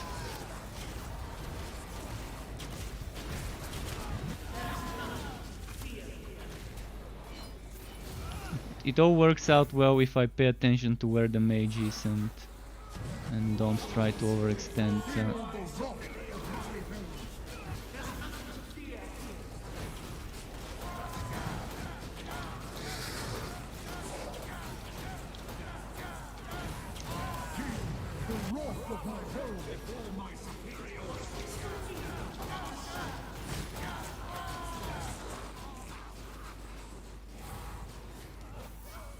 Oh, a troll. We gotta burst this bad boy quickly.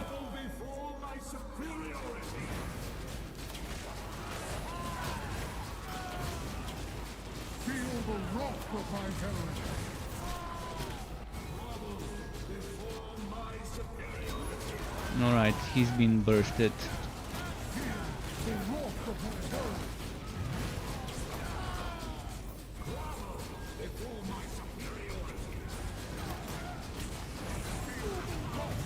We're gonna try and taunt them so that they don't attack you while resing.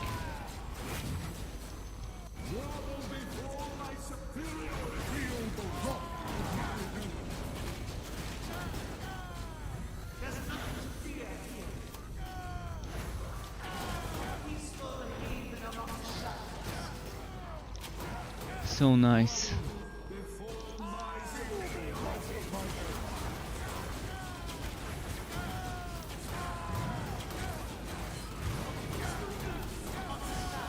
Oh, 157 million. That was a nice crit. 157 million. Gotta love it. Gotta love it.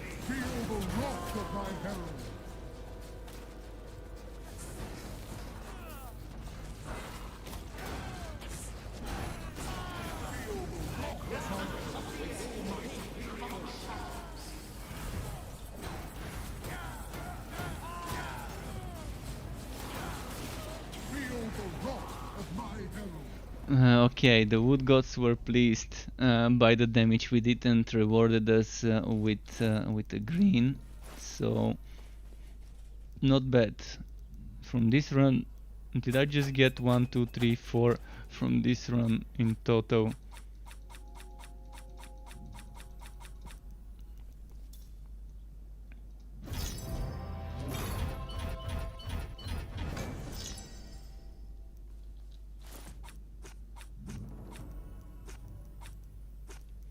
Okay, what should I try next? I wonder if I should try. I haven't blessed it, so it's not gonna be meteoric yet. Okay, next I'm gonna quickly change to Kiwa. I wanted to do some Kiwa testing with the build I uploaded today with this team. So feel free to re-invite me. It's gonna be nice because this would give you guys some more survivability as well, I think.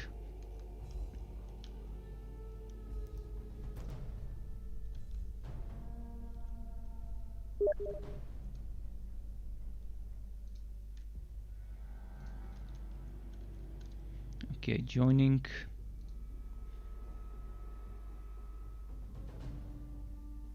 The build videos I'm planning to do. The build videos I'm planning to do with this update are probably one for each set.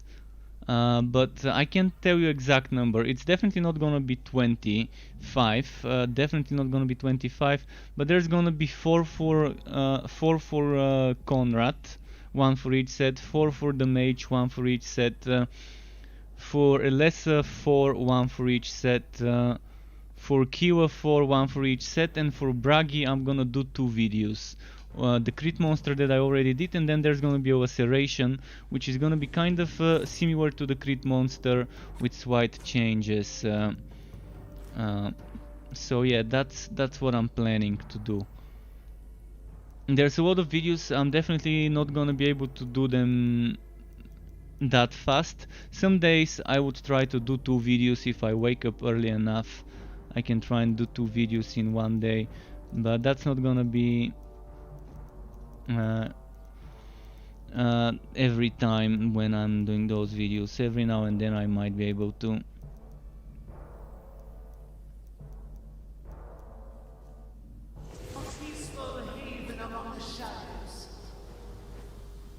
Alright, we're ready with Kiwa. Let's see. Oh, they were not ready maybe? Okay, I can cancel and start when they're ready.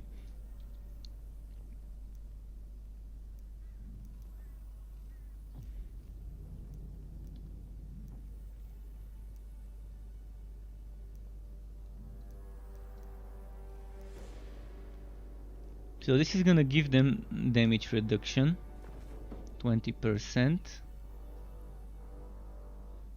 This is gonna give them another 20% damage reduction and 20 armor piercing, mind you. Also heal them.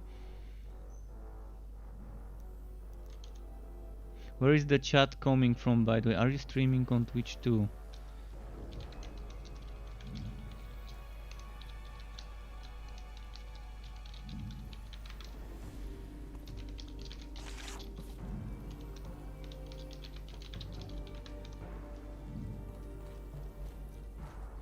But yeah, I'm multi-streaming because I know some people prefer to watch on different platforms. I think covering those 3 platforms is more than enough for a free user that's not paying for that service. I'm pretty happy with the service. Every now and then there might be some hiccups to it, especially if I switch to a different server that doesn't handle much bandwidth for me. But so far I've been pretty happy with Restream. What did I take? No, maximum HP decreases over time. And this is pretty nice because it's bringing people from different communities. You can chat from one platform and you can see people on the other platform and reply to each other's messages. Also, there's gonna be, of course, the delay, because what you're seeing on the screen might be delayed. There's an option to relay. There's an option to make the YouTube chat go to Mixer and Twitch, and Mixer chat to go to YouTube and Twitch and so on. But I'm not a big fan of that because it might end up just causing unnecessary spam on the screen. Not sure how it's handled, whether it's showing the messages twice on the screen. You can see this build I'm playing right now goes very well with the Ult-1 mage build, because I'm also kind of a bunker build where I'm stacking a lot of damage reduction in one place.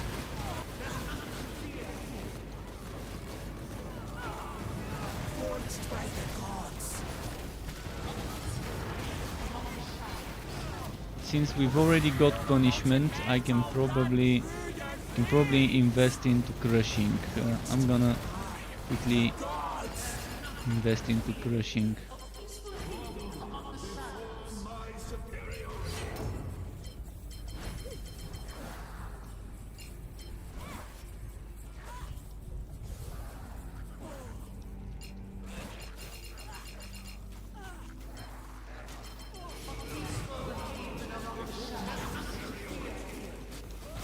Alright, there we go. Sorry for that. I wanted to make sure I've invested into the right thing, because you already are giving me the punishment. I don't think we need that one twice. I don't think it can stack twice.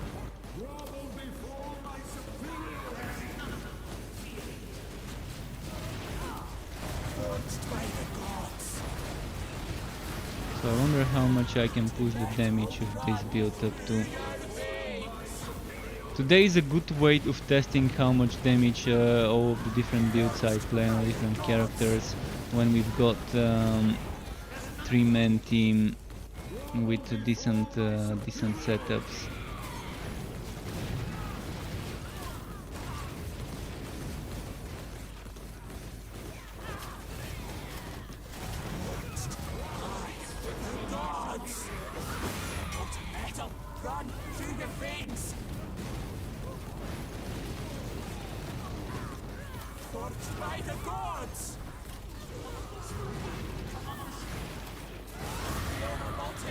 Oh, here, I'm gonna try and attack it.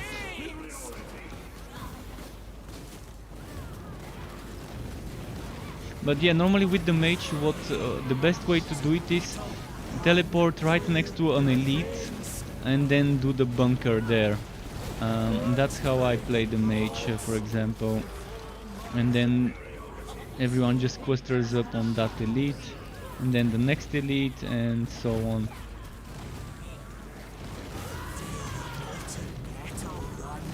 And I'm gonna try and pull them towards you guys, because where did they go? Okay, here. Oh, healer, nice. Let's get him.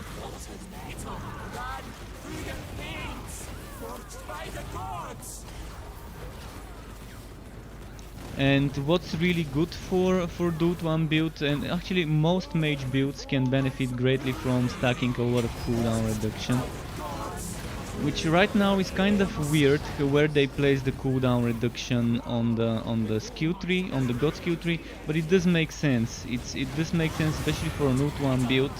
You have next to a Fortress of Willpower a lot of cooldown. Well, not a lot, but some decent cooldown, and you've got one node that gives you 10% right next to the Mastered Storm. To this storm that you're using, there's that 10% cooldown, and on the way there's some more. So it really does make sense to be taking that storm that you're using if you want the cooldown. So it's nice to see that you're using the storm on this build, as it's so much better for the team with it, with this storm and the dome and the sentinel and the blinding light. I'm not sure whether you've based this on my old Ult-1 build, but it seems to be including most of the components from it.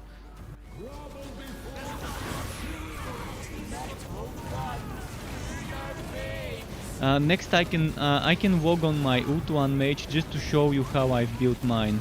just so you can have some ideas regarding what you might wanna do. I'm also gonna show you some other mage builds in case you decide you wanna play them sometime and test them. I think the damage over time Morvo build is something that you might like. It's my favorite, but unfortunately they really need to change the mechanics of the heroic binding white.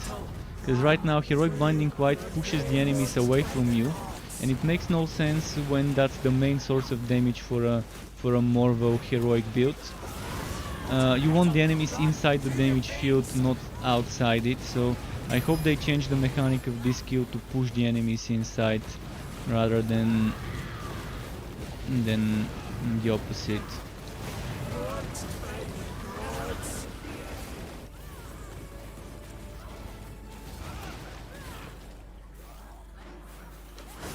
Oh, did we kill the boss? Oh yeah, we did actually, never mind, I forgot we killed it. You said which already? Rage R7, I just don't have much time to play veterans. I'm probably gonna play veterans every now and then, but it was just a little experiment of mine when I felt the need to do some PvP. That's why I was playing veterans the other week. It's not like a game that I can see myself playing every day, for example, with veterans, because I'm just not a person that's that competitive right now. I'm not someone that would be all about the PvP. But it's definitely a fun little game, but so many levers in veterans kind of ruining the experience sometimes, most of the times. But it's fun as a design. Veterans has a lot of things done right. Veterans Online. Oh, the host got interrupted.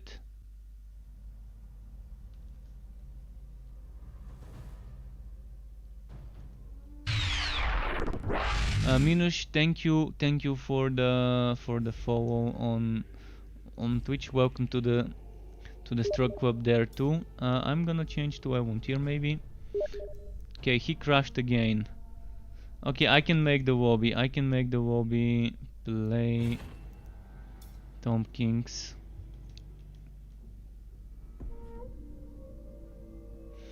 Yeah, Chaosbane is on sale and it's 60% sale, which is amazing. The Magnus edition, when it's at 60% off, seems like a good bargain. And the thing is, this game is so much more fun with others. But R7, don't expect this to be the next Path of Exile. Don't expect it to be the next Grim Dawn. It's kind of like, for example, it can compete with Diablo 3 maybe, but not with Grim Dawn and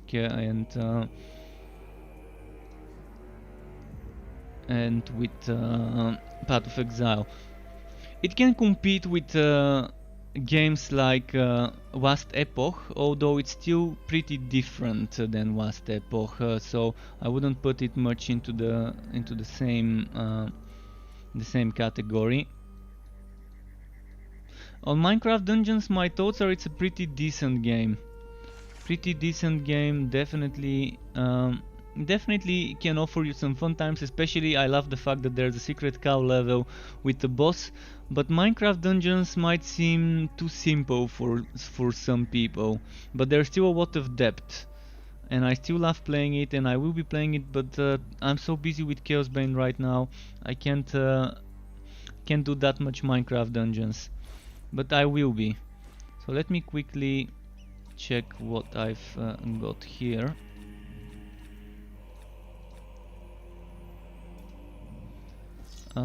Do I have some spare ult 1?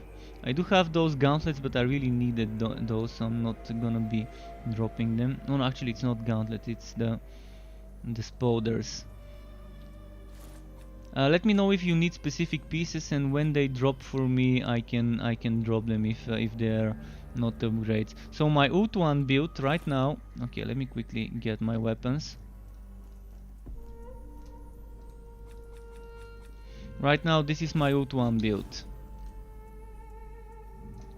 Taking Arcane Secrets and the armor piercing after it. I think it needs a rework though. I think it's not been reworked yet. So what I will do is I will probably base it off of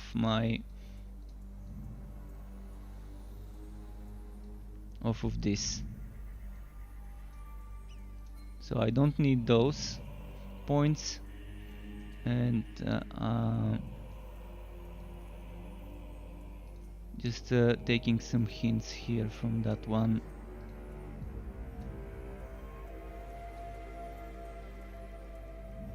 So have I got anything here? No. So maybe I can take that one, and then I'm not doing damage over time, so that's not a good idea. Bonus damage to champions, bonus damage to champions, armor piercing damage maybe.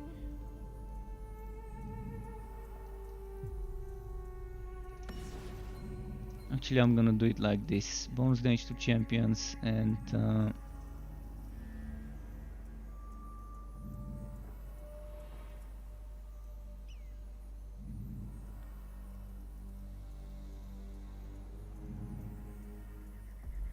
well, the rest is HP or damage over time, and I'm probably gonna take that damage here. Oh, I've got 2 points, never mind. If it's 2 points, then I can probably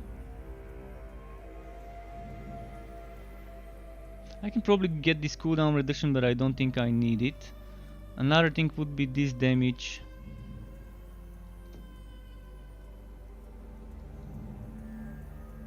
Probably the cooldown reduction is not a bad choice, but I already have like 19% cooldown reduction. It might be an overkill to get some more. What's my cooldown reduction right now? 51.6. Well, let's take it. Let's take the cooldown reduction. It's still probably work in progress. I'm gonna experiment some more, but that's kind of what I use. Another thing I would suggest testing is this build.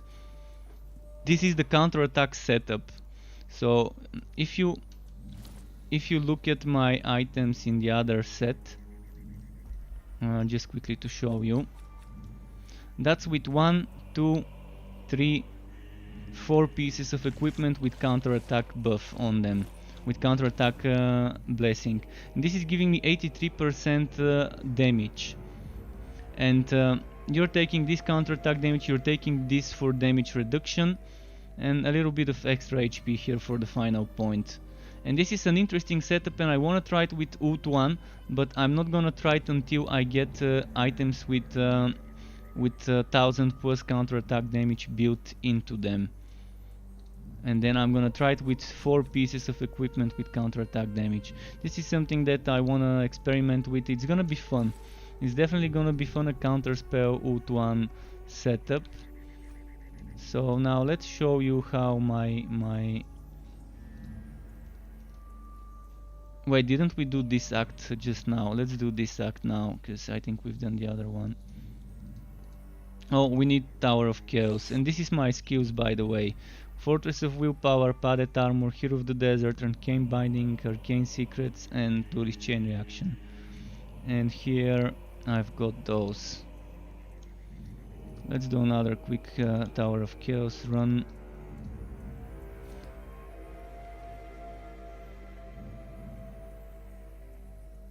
I stop from elite to elite, but I try to stack big packs where there's elites, by the way. I'm gonna show you how I play it once we get some tokens.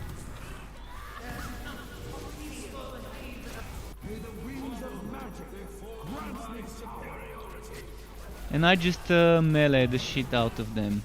You can see I'm still doing 17-18 million damage, which is not bad for a class that's mostly supposed to be the supporty guy in the team.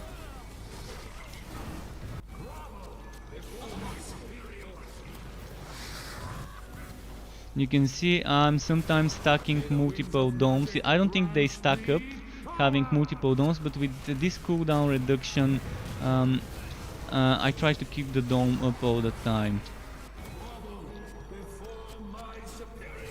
Oh, we have to kill them next to the fires. Okay, you can take one fire, I can take the other, and we should be good.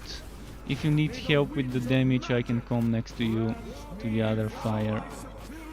I normally stand here next to this side, so they can come inside the fire. Otherwise they stay outside it. It's a bit annoying when they do. I only go outside of the fire when there's sorcerers, because they're annoying with their beams. And it's very important to keep up the duelist chain reaction all the time. That's why I'm spamming my cooldown skills. I normally hold shift. Right now I'm holding shift and I'm pressing 4, then I'm pressing 2. Sometimes I might press my teleport while holding shift. But I'm holding shift to make sure that I don't move towards the enemies. And I'm just spamming the Phantom Blade. Sometimes I would release the shift, of course, but if I want to stay static and stack up the buffs, I do hold shift like this. May the winds of magic grant me power. Okay, next let's do a relic hunt. Thankfully I got 2 tokens from this one. Oh, never mind. I was gonna cancel and sell items, but I don't think I looted that many. So there's still room for new stuff.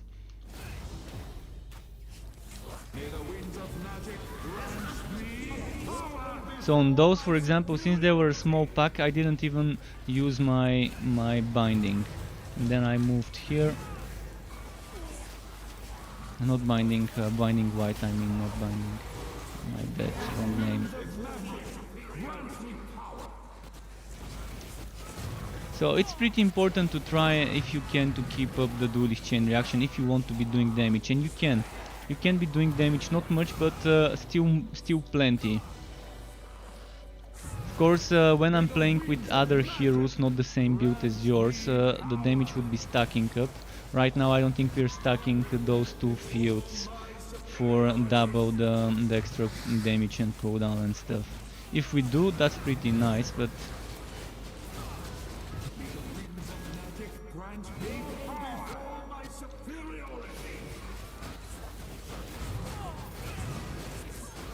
oh, the damage stacks? That's nice. So if we can stack 2 fields, that's amazing. It's not much damage. Oh, actually it is much damage. It's 100% more damage done.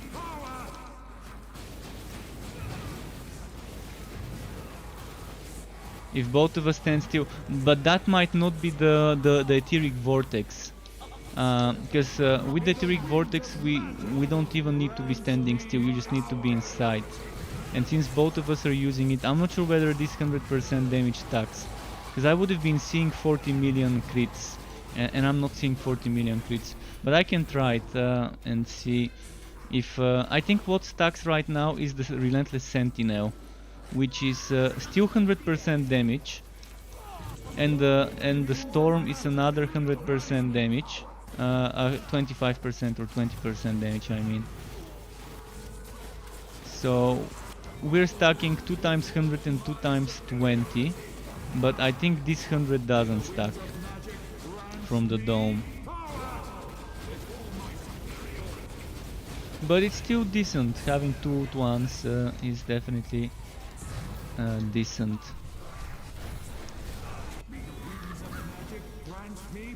But you saw Bragi and the Pistolier were the guys for damage in a team. The Pistolier Conrad and the crit monster Bragi, perfect for dishing out a lot of damage. I also want to try Alessa. I want to see how much damage I can get my Alessa to do. So I've done up to 41, 42, 43 million damage. I'm wondering how much my poison Alessa can do. We've got like half an hour until I stop streaming, so I'm gonna do the next map with my Morvo, just to show you how fun the Morvo might be. Or maybe I can do the teleporty, the Rift Walker. I'm not sure if you've seen my Rift Walker video, but it's pretty fun. How that build works with the Belkuradri set.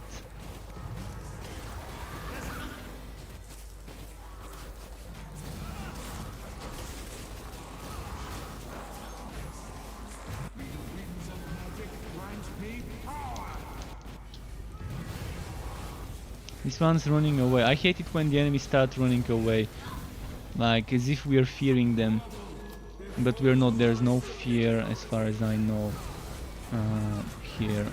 May the winds of magic grant me power.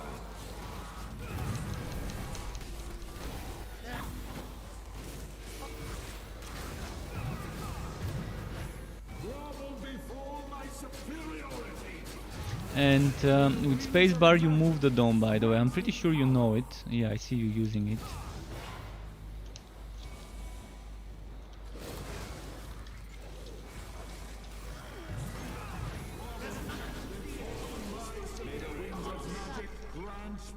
Right, this one's getting melted. See, not that much damage, but it adds up. And a lot of defenses and stuff. Also, the items, I'm not sure what items you're using. I'm using Crystalline and Hotek. I'm not even using damage reduction rings. Of course, if you want to be more tanky, you can always use damage reduction rings. And for an amulet, I'm using phase shift because I'm focusing on melee. And that's another 10% damage reduction. So getting a decent road phase shift amulet can really help you with that build. And there's one thing I would really tell you to try and get good road. It's that new ring with 50% damage reduction that keeps draining energy. With this build you really don't need that much energy. In fact, if you keep meleeing, you're never gonna run out of energy. It's that ring. It's called Ring of the Veil.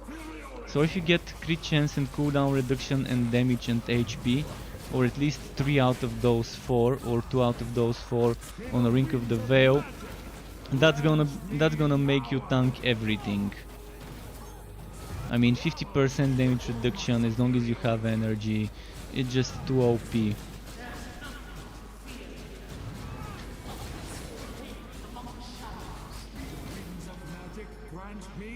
And then you can get for the other ring something like a Siege Breaker, for example.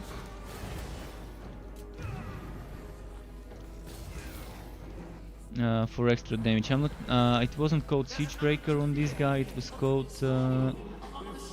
Cain, Ring of Cain. But the problem with Cain is you need to move to get the orbs.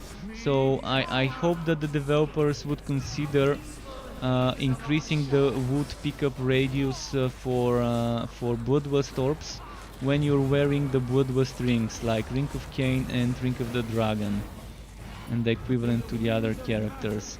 Because it makes sense. I said it a month ago or a couple of months ago when they reworked them. I said it that it's best to make each one of those rings to give you X increase to your pickup radius when it comes to things like Bloodlust orbs, or on Kill the Scrap as well. And when you have both of them, to have something like a mini set between the two rings, using those two rings together would give you even bigger pickup radius. I mean, I wish I could talk to a developer and give him all my ideas, but alas, there's no way. The only way is to just post on the Discord and hope that the community manager would relay those ideas and suggestions to the developer team. And I've seen some of the things I've been saying on my stream or posting in Discord, making it into the game. So in a way I think that the community manager is relaying some of those things to the developers. Or maybe just a coincidence and I'm saying the same thing as what the developers are planning on adding, just by a coincidence. Won't be surprised if that's the case.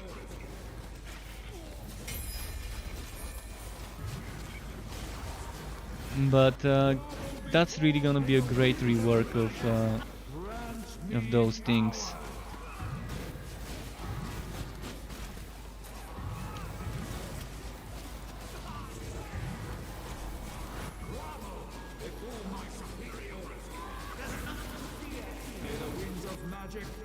Alright, boss time.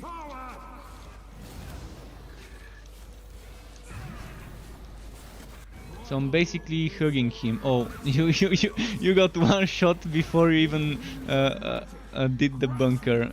I should have faced him on the other direction so he doesn't one-shot you while you're still traveling.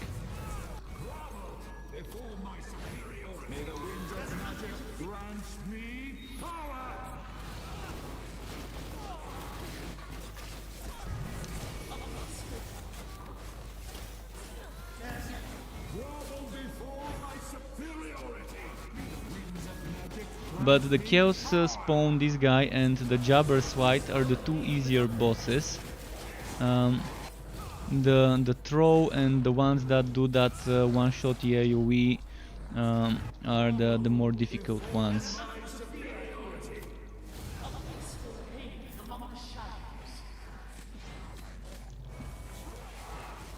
Okay, good work with the drops. I got 2 green. Still haven't looted them, but you can throw me, like you can disconnect now and I'm not gonna have my items. But you're gonna be trolling yourself as well. Oh, actually never mind, you can't throw me because I'm the host this time. I didn't think of this. Okay, so next I'm gonna show you the Morvo stuff. As you can see, for all my builds I'm switching, I'm always changing my amulets and rings and I just transfer them because I'm using the same ones. The Morvo set I'm building with damage over time being a priority. Ult 1 helmet, let's see by the way first this Ult 1 helmet, you might want it. Oh, never mind, that's a counter-attack one. So I'm gonna keep this one. I would have given it to you if it didn't have the counter-attack damage. But this is definitely gonna be tested later when I'm testing the counter spell build. So right now I've got 2 pieces. 1 piece, 2 pieces. 2 pieces, so I'm gonna need 3 more. So as you can see I'm removing my staff, blade, rings and amulet. So for Ult 1, what ring I would recommend is Ring of the Veil if you want survivability. As long as you're using Phantom Blade, you're never gonna run out of energy, and that's 50% damage reduction. Something for damage would be Ring of Cain's Fury, and it also helps with resetting the cooldown by 2 seconds every time you pick a Bloodlust Orb. So that's one thing I could recommend. Right now I'm using Hotek and Crystalline, and that's only because I just have good rolls on those. Another good thing is Outring of Dexterity from the invasion. This would make your Phantom Blade do 100% more damage. This is great. In fact, I think the best option would be Ring of the Veil and Outring of Dexterity. And then you're gonna be doing 100% more damage with if you're using Blade of Azire, the heroic Phantom Blade, and then you're gonna have that extra 50% damage reduction kind of all the time. I don't see you running out of energy quickly if you keep hitting enemies with the Phantom Blade. That's the two rings I would really suggest. If you can't get good rolls on either, Ring of Resonance is not bad for extra stuns. Ring of Denial is not bad, but you're gonna lose damage. But there's a lot of survivability from that ring. And yeah, another that's worth it is Dragon Ring, but again you have to be picking up orbs to get this, so it's not that great. You can have this Crystalline Ring, I don't need it if you want.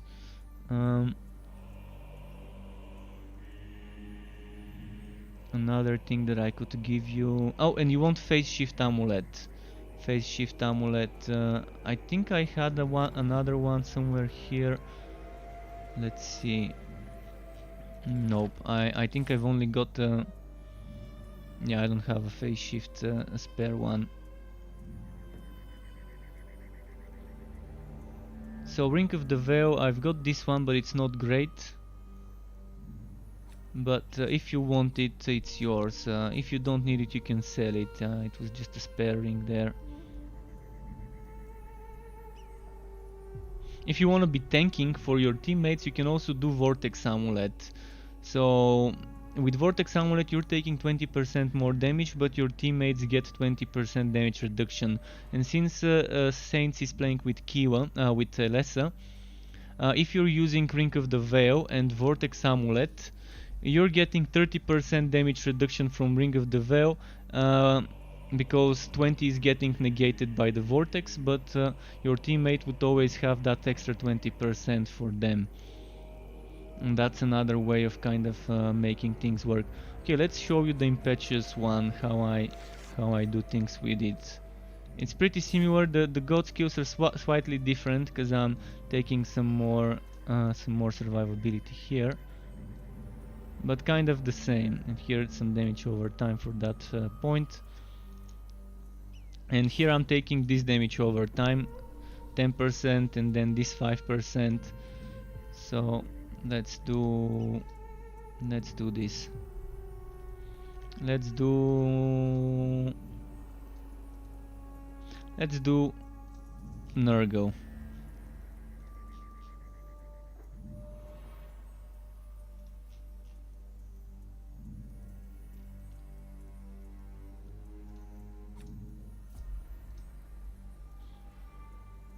Actually, cancel. Hero's regeneration reduced is not good when we have a lesser, because it's gonna reduce his damage by reducing his regeneration. It's just not a clever way of selecting this when we have a lesser in the team.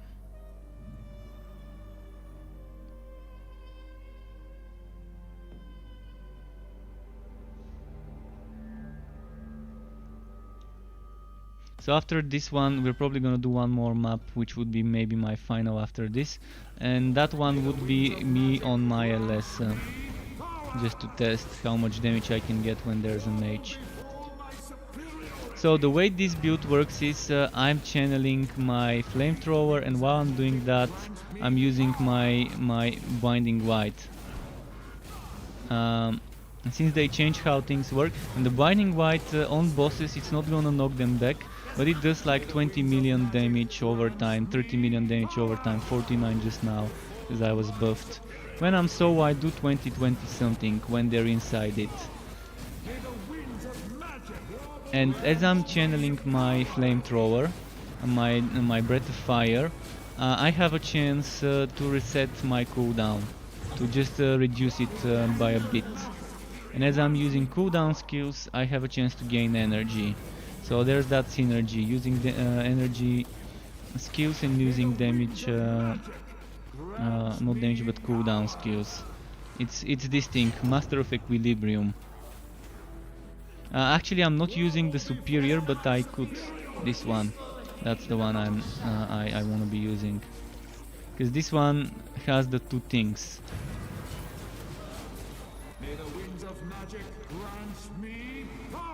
So I probably must have forgotten to upgrade it when experimenting.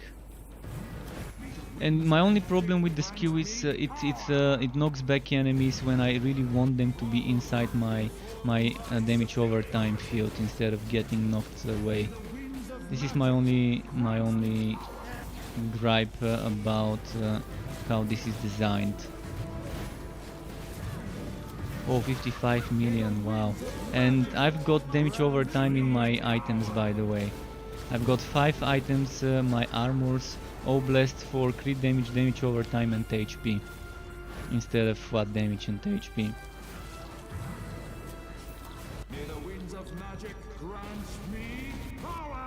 And since now we have 2 different domes, I think those would stack.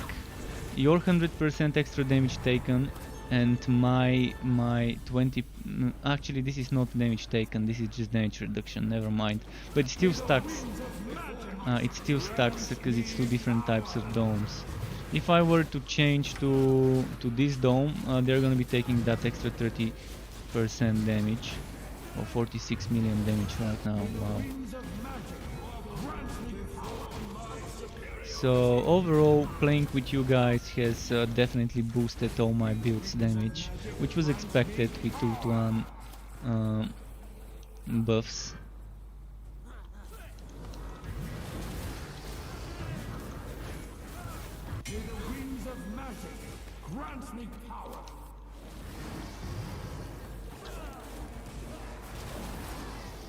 Of course, I'm using melee as well on this one sometimes when I wanna burst, when I don't wanna be spamming my damage over time thing as much. But I think I can get two different damage over time things at once. You see? They didn't disappear, so that's why when you're doing bosses it's better to spam the flamethrower and just keep spamming your damage over time to stack multiple of those blinding whites in one place. Because then when you get to 3 of them stacked up on top of each other, everything gets melted in seconds.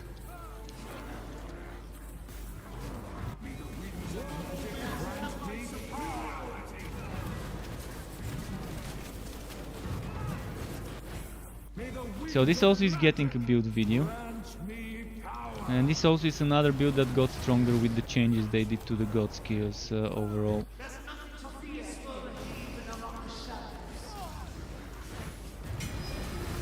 This guy kind of gets knocked back.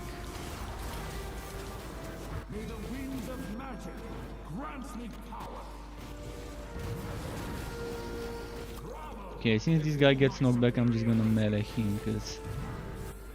there we go, got him inside.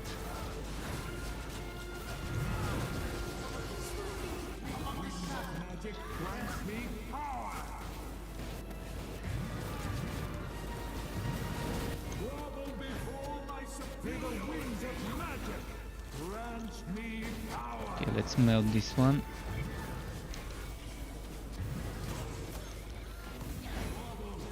I need to test something. I need to test the damage over time ring if I get a good rolled one. This one, Dragon's Blood. I need to test it. Oh, actually, this one is a good rolled one. Never knew I had a good rolled one. I need to test this one, how it would work with that build. Because the synergy is nice.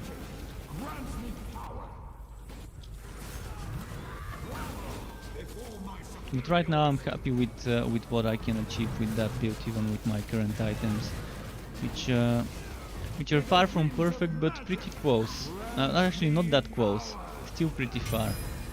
But some things, like this one, for example, is not best. This one can be improved. This one can be improved. I'm gonna test counter-attack, counter-spell builds on every set as soon as I collect 5 pieces of that set with counter-attack rows on them. But overall, I'm a big fan of those counter-spell builds right now. Right, let's pull them together. I'm gonna try and burst him before he bursts me. Oh wow, okay, one shot.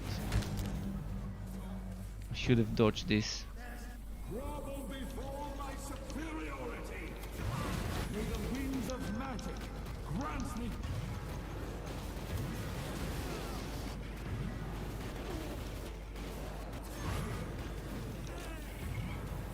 May the winds of magic grant me power. Alright, he got melted eventually.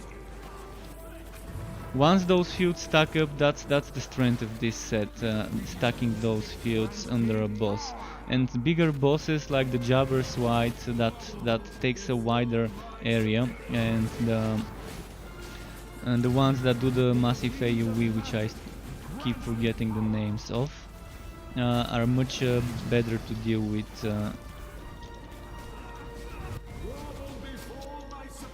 when using those fields.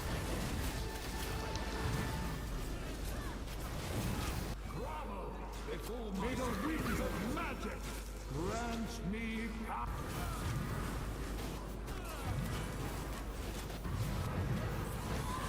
May the winds of magic grant me power.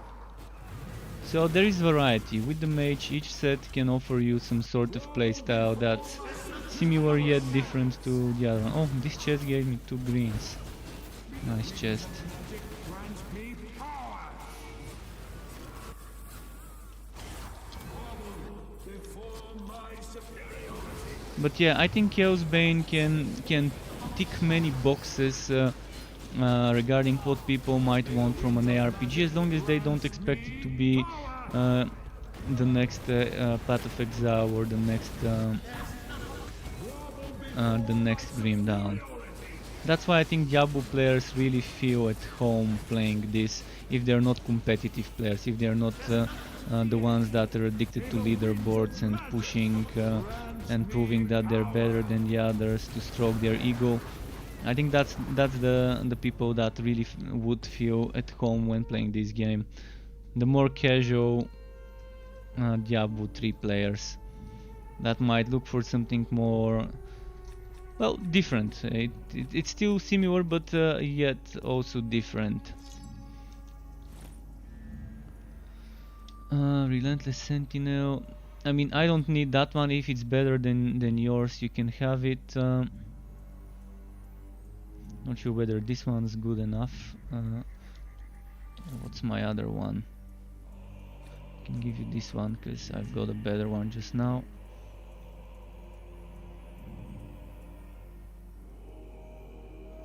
I can also give you some Belkuradri stuff because I've got a ton of Belkuradris and Morvo stuff. This is my old Morvo, an old Belkuradris.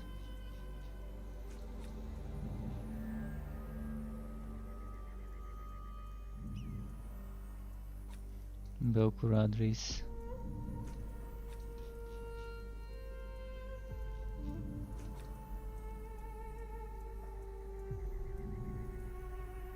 Dragon Tamer. I think I'm saving those legs. Let me check. Oh no, I'm not. Okay, Belkuradris.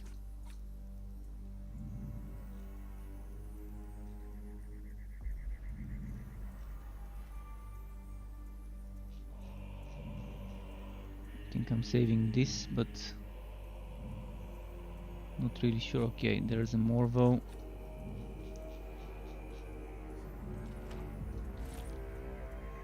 So there's stuff here if you need it. Where did I put the Belkuradris legs? Belkuradris legs.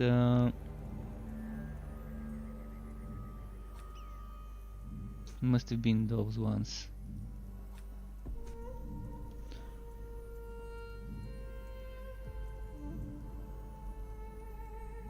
Okay, now by the way, Belkuradris is the set that can let you do things like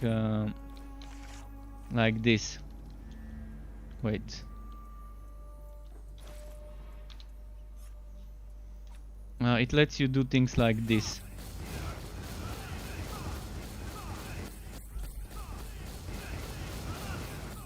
Teleport all the time, and you can see every time I teleport I leave this field, damage over time field on the ground, and if you stack it many times in one place, that stacks up all this damage.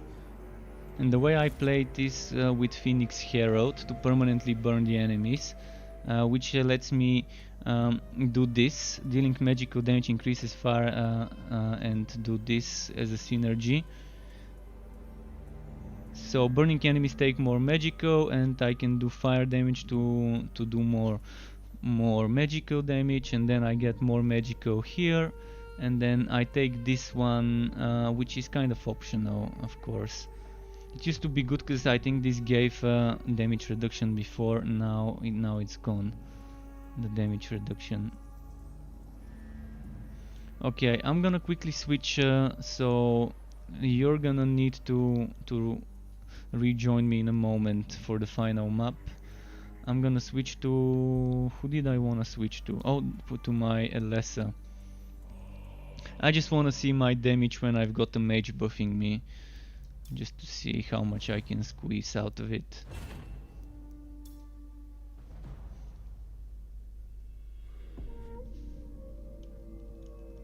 I'm gonna quickly open the game and re-invite you.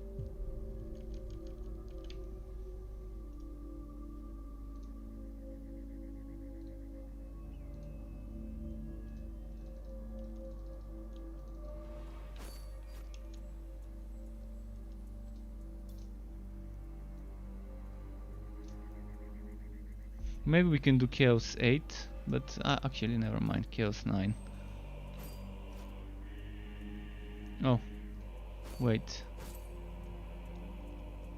There's some errors that are occurring. It's not allowing me to change the difficulty. It's a bug. Well, fine. Chaos 8 is not that bad of a challenge. We can just do it on it.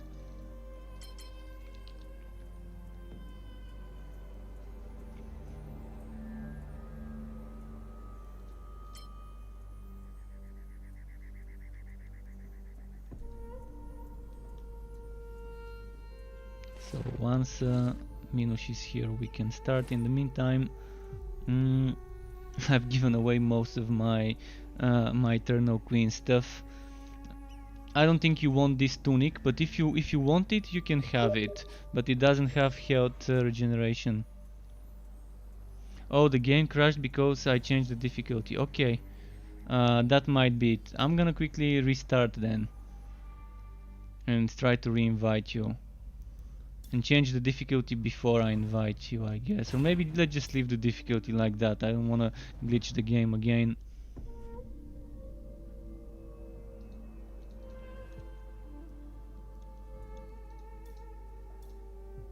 Yeah, they need to sort out some of the netcode stuff.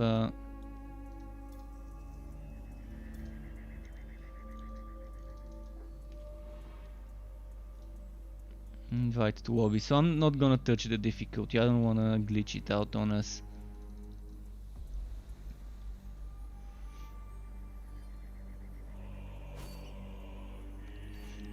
As you can see, this is my God's Q3. I already showed you screenshots today of my God's Q3.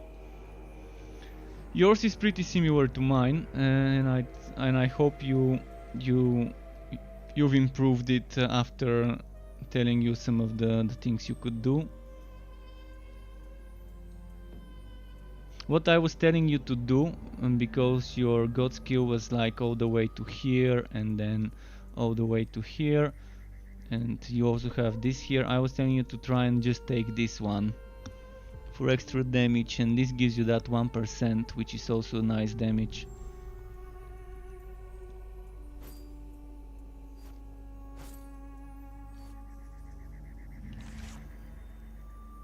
So that's the passives I use. Hunting Feast superior, Master of Poison superior, Blessing of the Forest superior, Hero of the Desert, Duelist Chain Reaction, and Guardian Spirit Mastered. Of course, Guardian Spirit Masters goes well with what you guys are doing, because you're using a bunker mage, so you can stand in one place with Guardian Spirit Mastered and get that extra field. It goes well with what you are doing. Okay, let's see, have I got a token? It's gonna be a quick Tower of Chaos before I can start another map.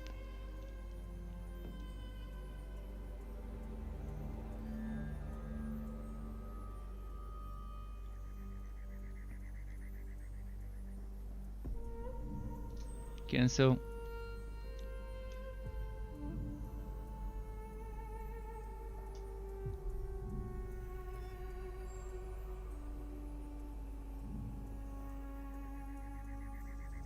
Okay, it's gonna be just a quick tower run before we can start a regular map, because, well, I need the token. Alternatively, one of you can start the map, but it's much easier if you just do that.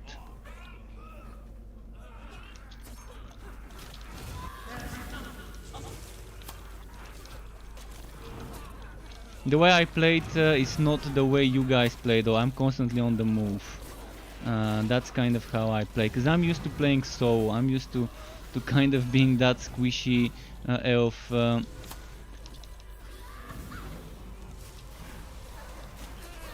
So I'm gonna try and play the way you play. Let's see what I can do now.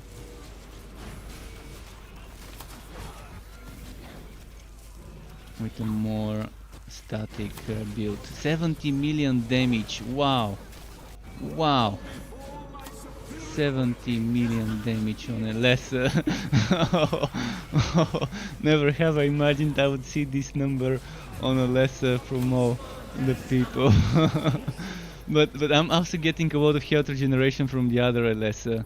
So there's that to keep in mind. It's not just the mage buffing me, it's the other LS having more regeneration fields.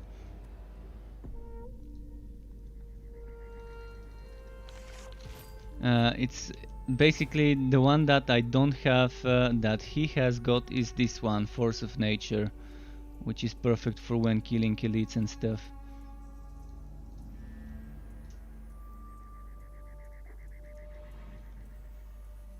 Okay, now let's do a corn invasion, the standard procedure. 70 million, man. I want that damage in Soul. In Soul I can do no more than 3 million damage with my current gear.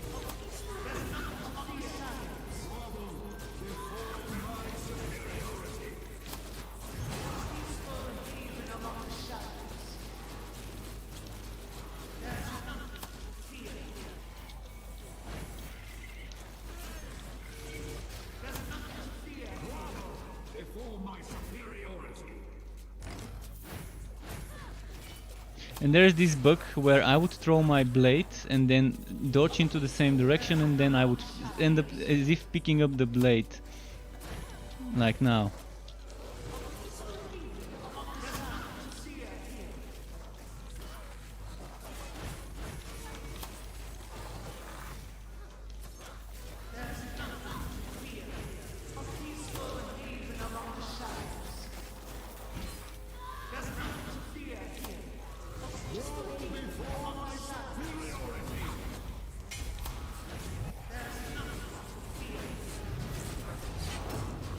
Stand next to the mage.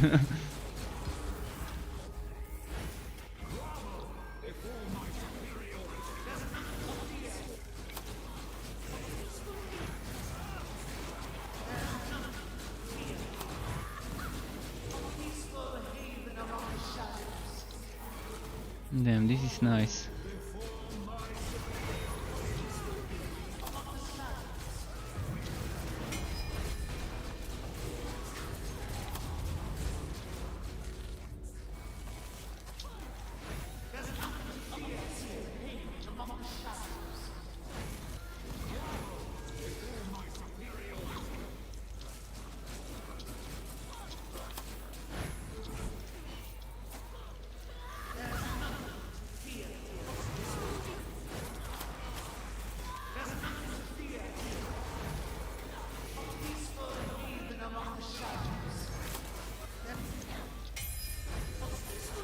Okay, we got a lot of stuff done already. Already got the 3 keys. I'm just speechless seeing how much stronger Alessa gets when there's a ult one bunker in the team. Oh, 80 million, wow. 92 million, wow. I just can't believe it. I was not expecting more than double my damage in solo. It's just, of course, as I said, it's not just the ult one mage, it's the other LS proccing those other regeneration fields. Also 2 tornadoes should be double the HP again, so from those, so that's so much we can give each other. And I'm thinking that probably 2 times Queen's Rat. I'm not sure whether it stacks, but I should be using the basic Queen's Rat and he should be using the superior, if I remember correctly, or maybe he's still using the basic. It's giving the same amount of HP regeneration, so I don't think he might be using the superior.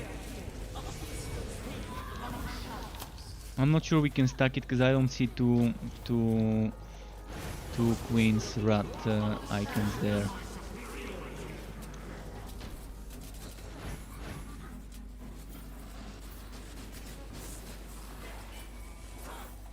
Peaceful haven among the shadows.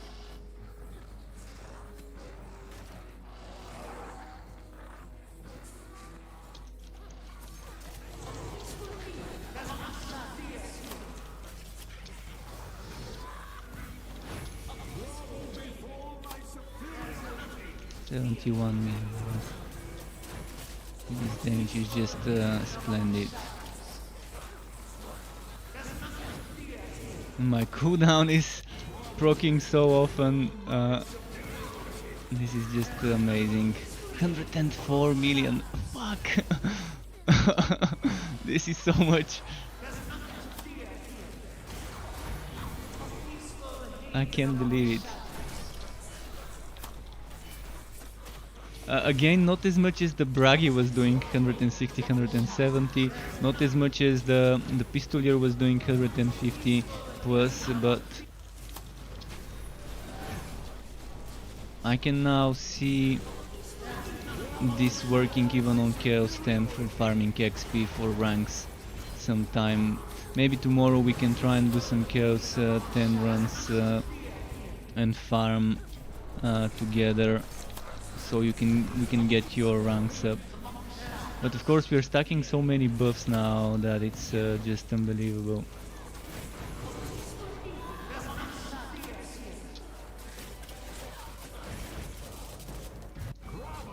Before my superiority.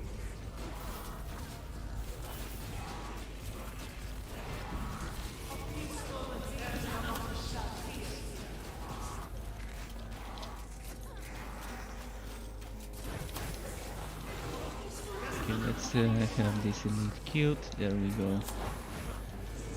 Okay, enough I guess. It's 31 minutes past midnight here where I'm from. So it's time I say goodbye. I can keep playing with you guys, but just give me a minute to say goodbye to the stream and stop the stream, but I can keep playing with you. And we can keep farming. So just give me a moment. So thanks everyone for watching. Keep it up, keep it cool. Until next time, and goodbye from me. See ya.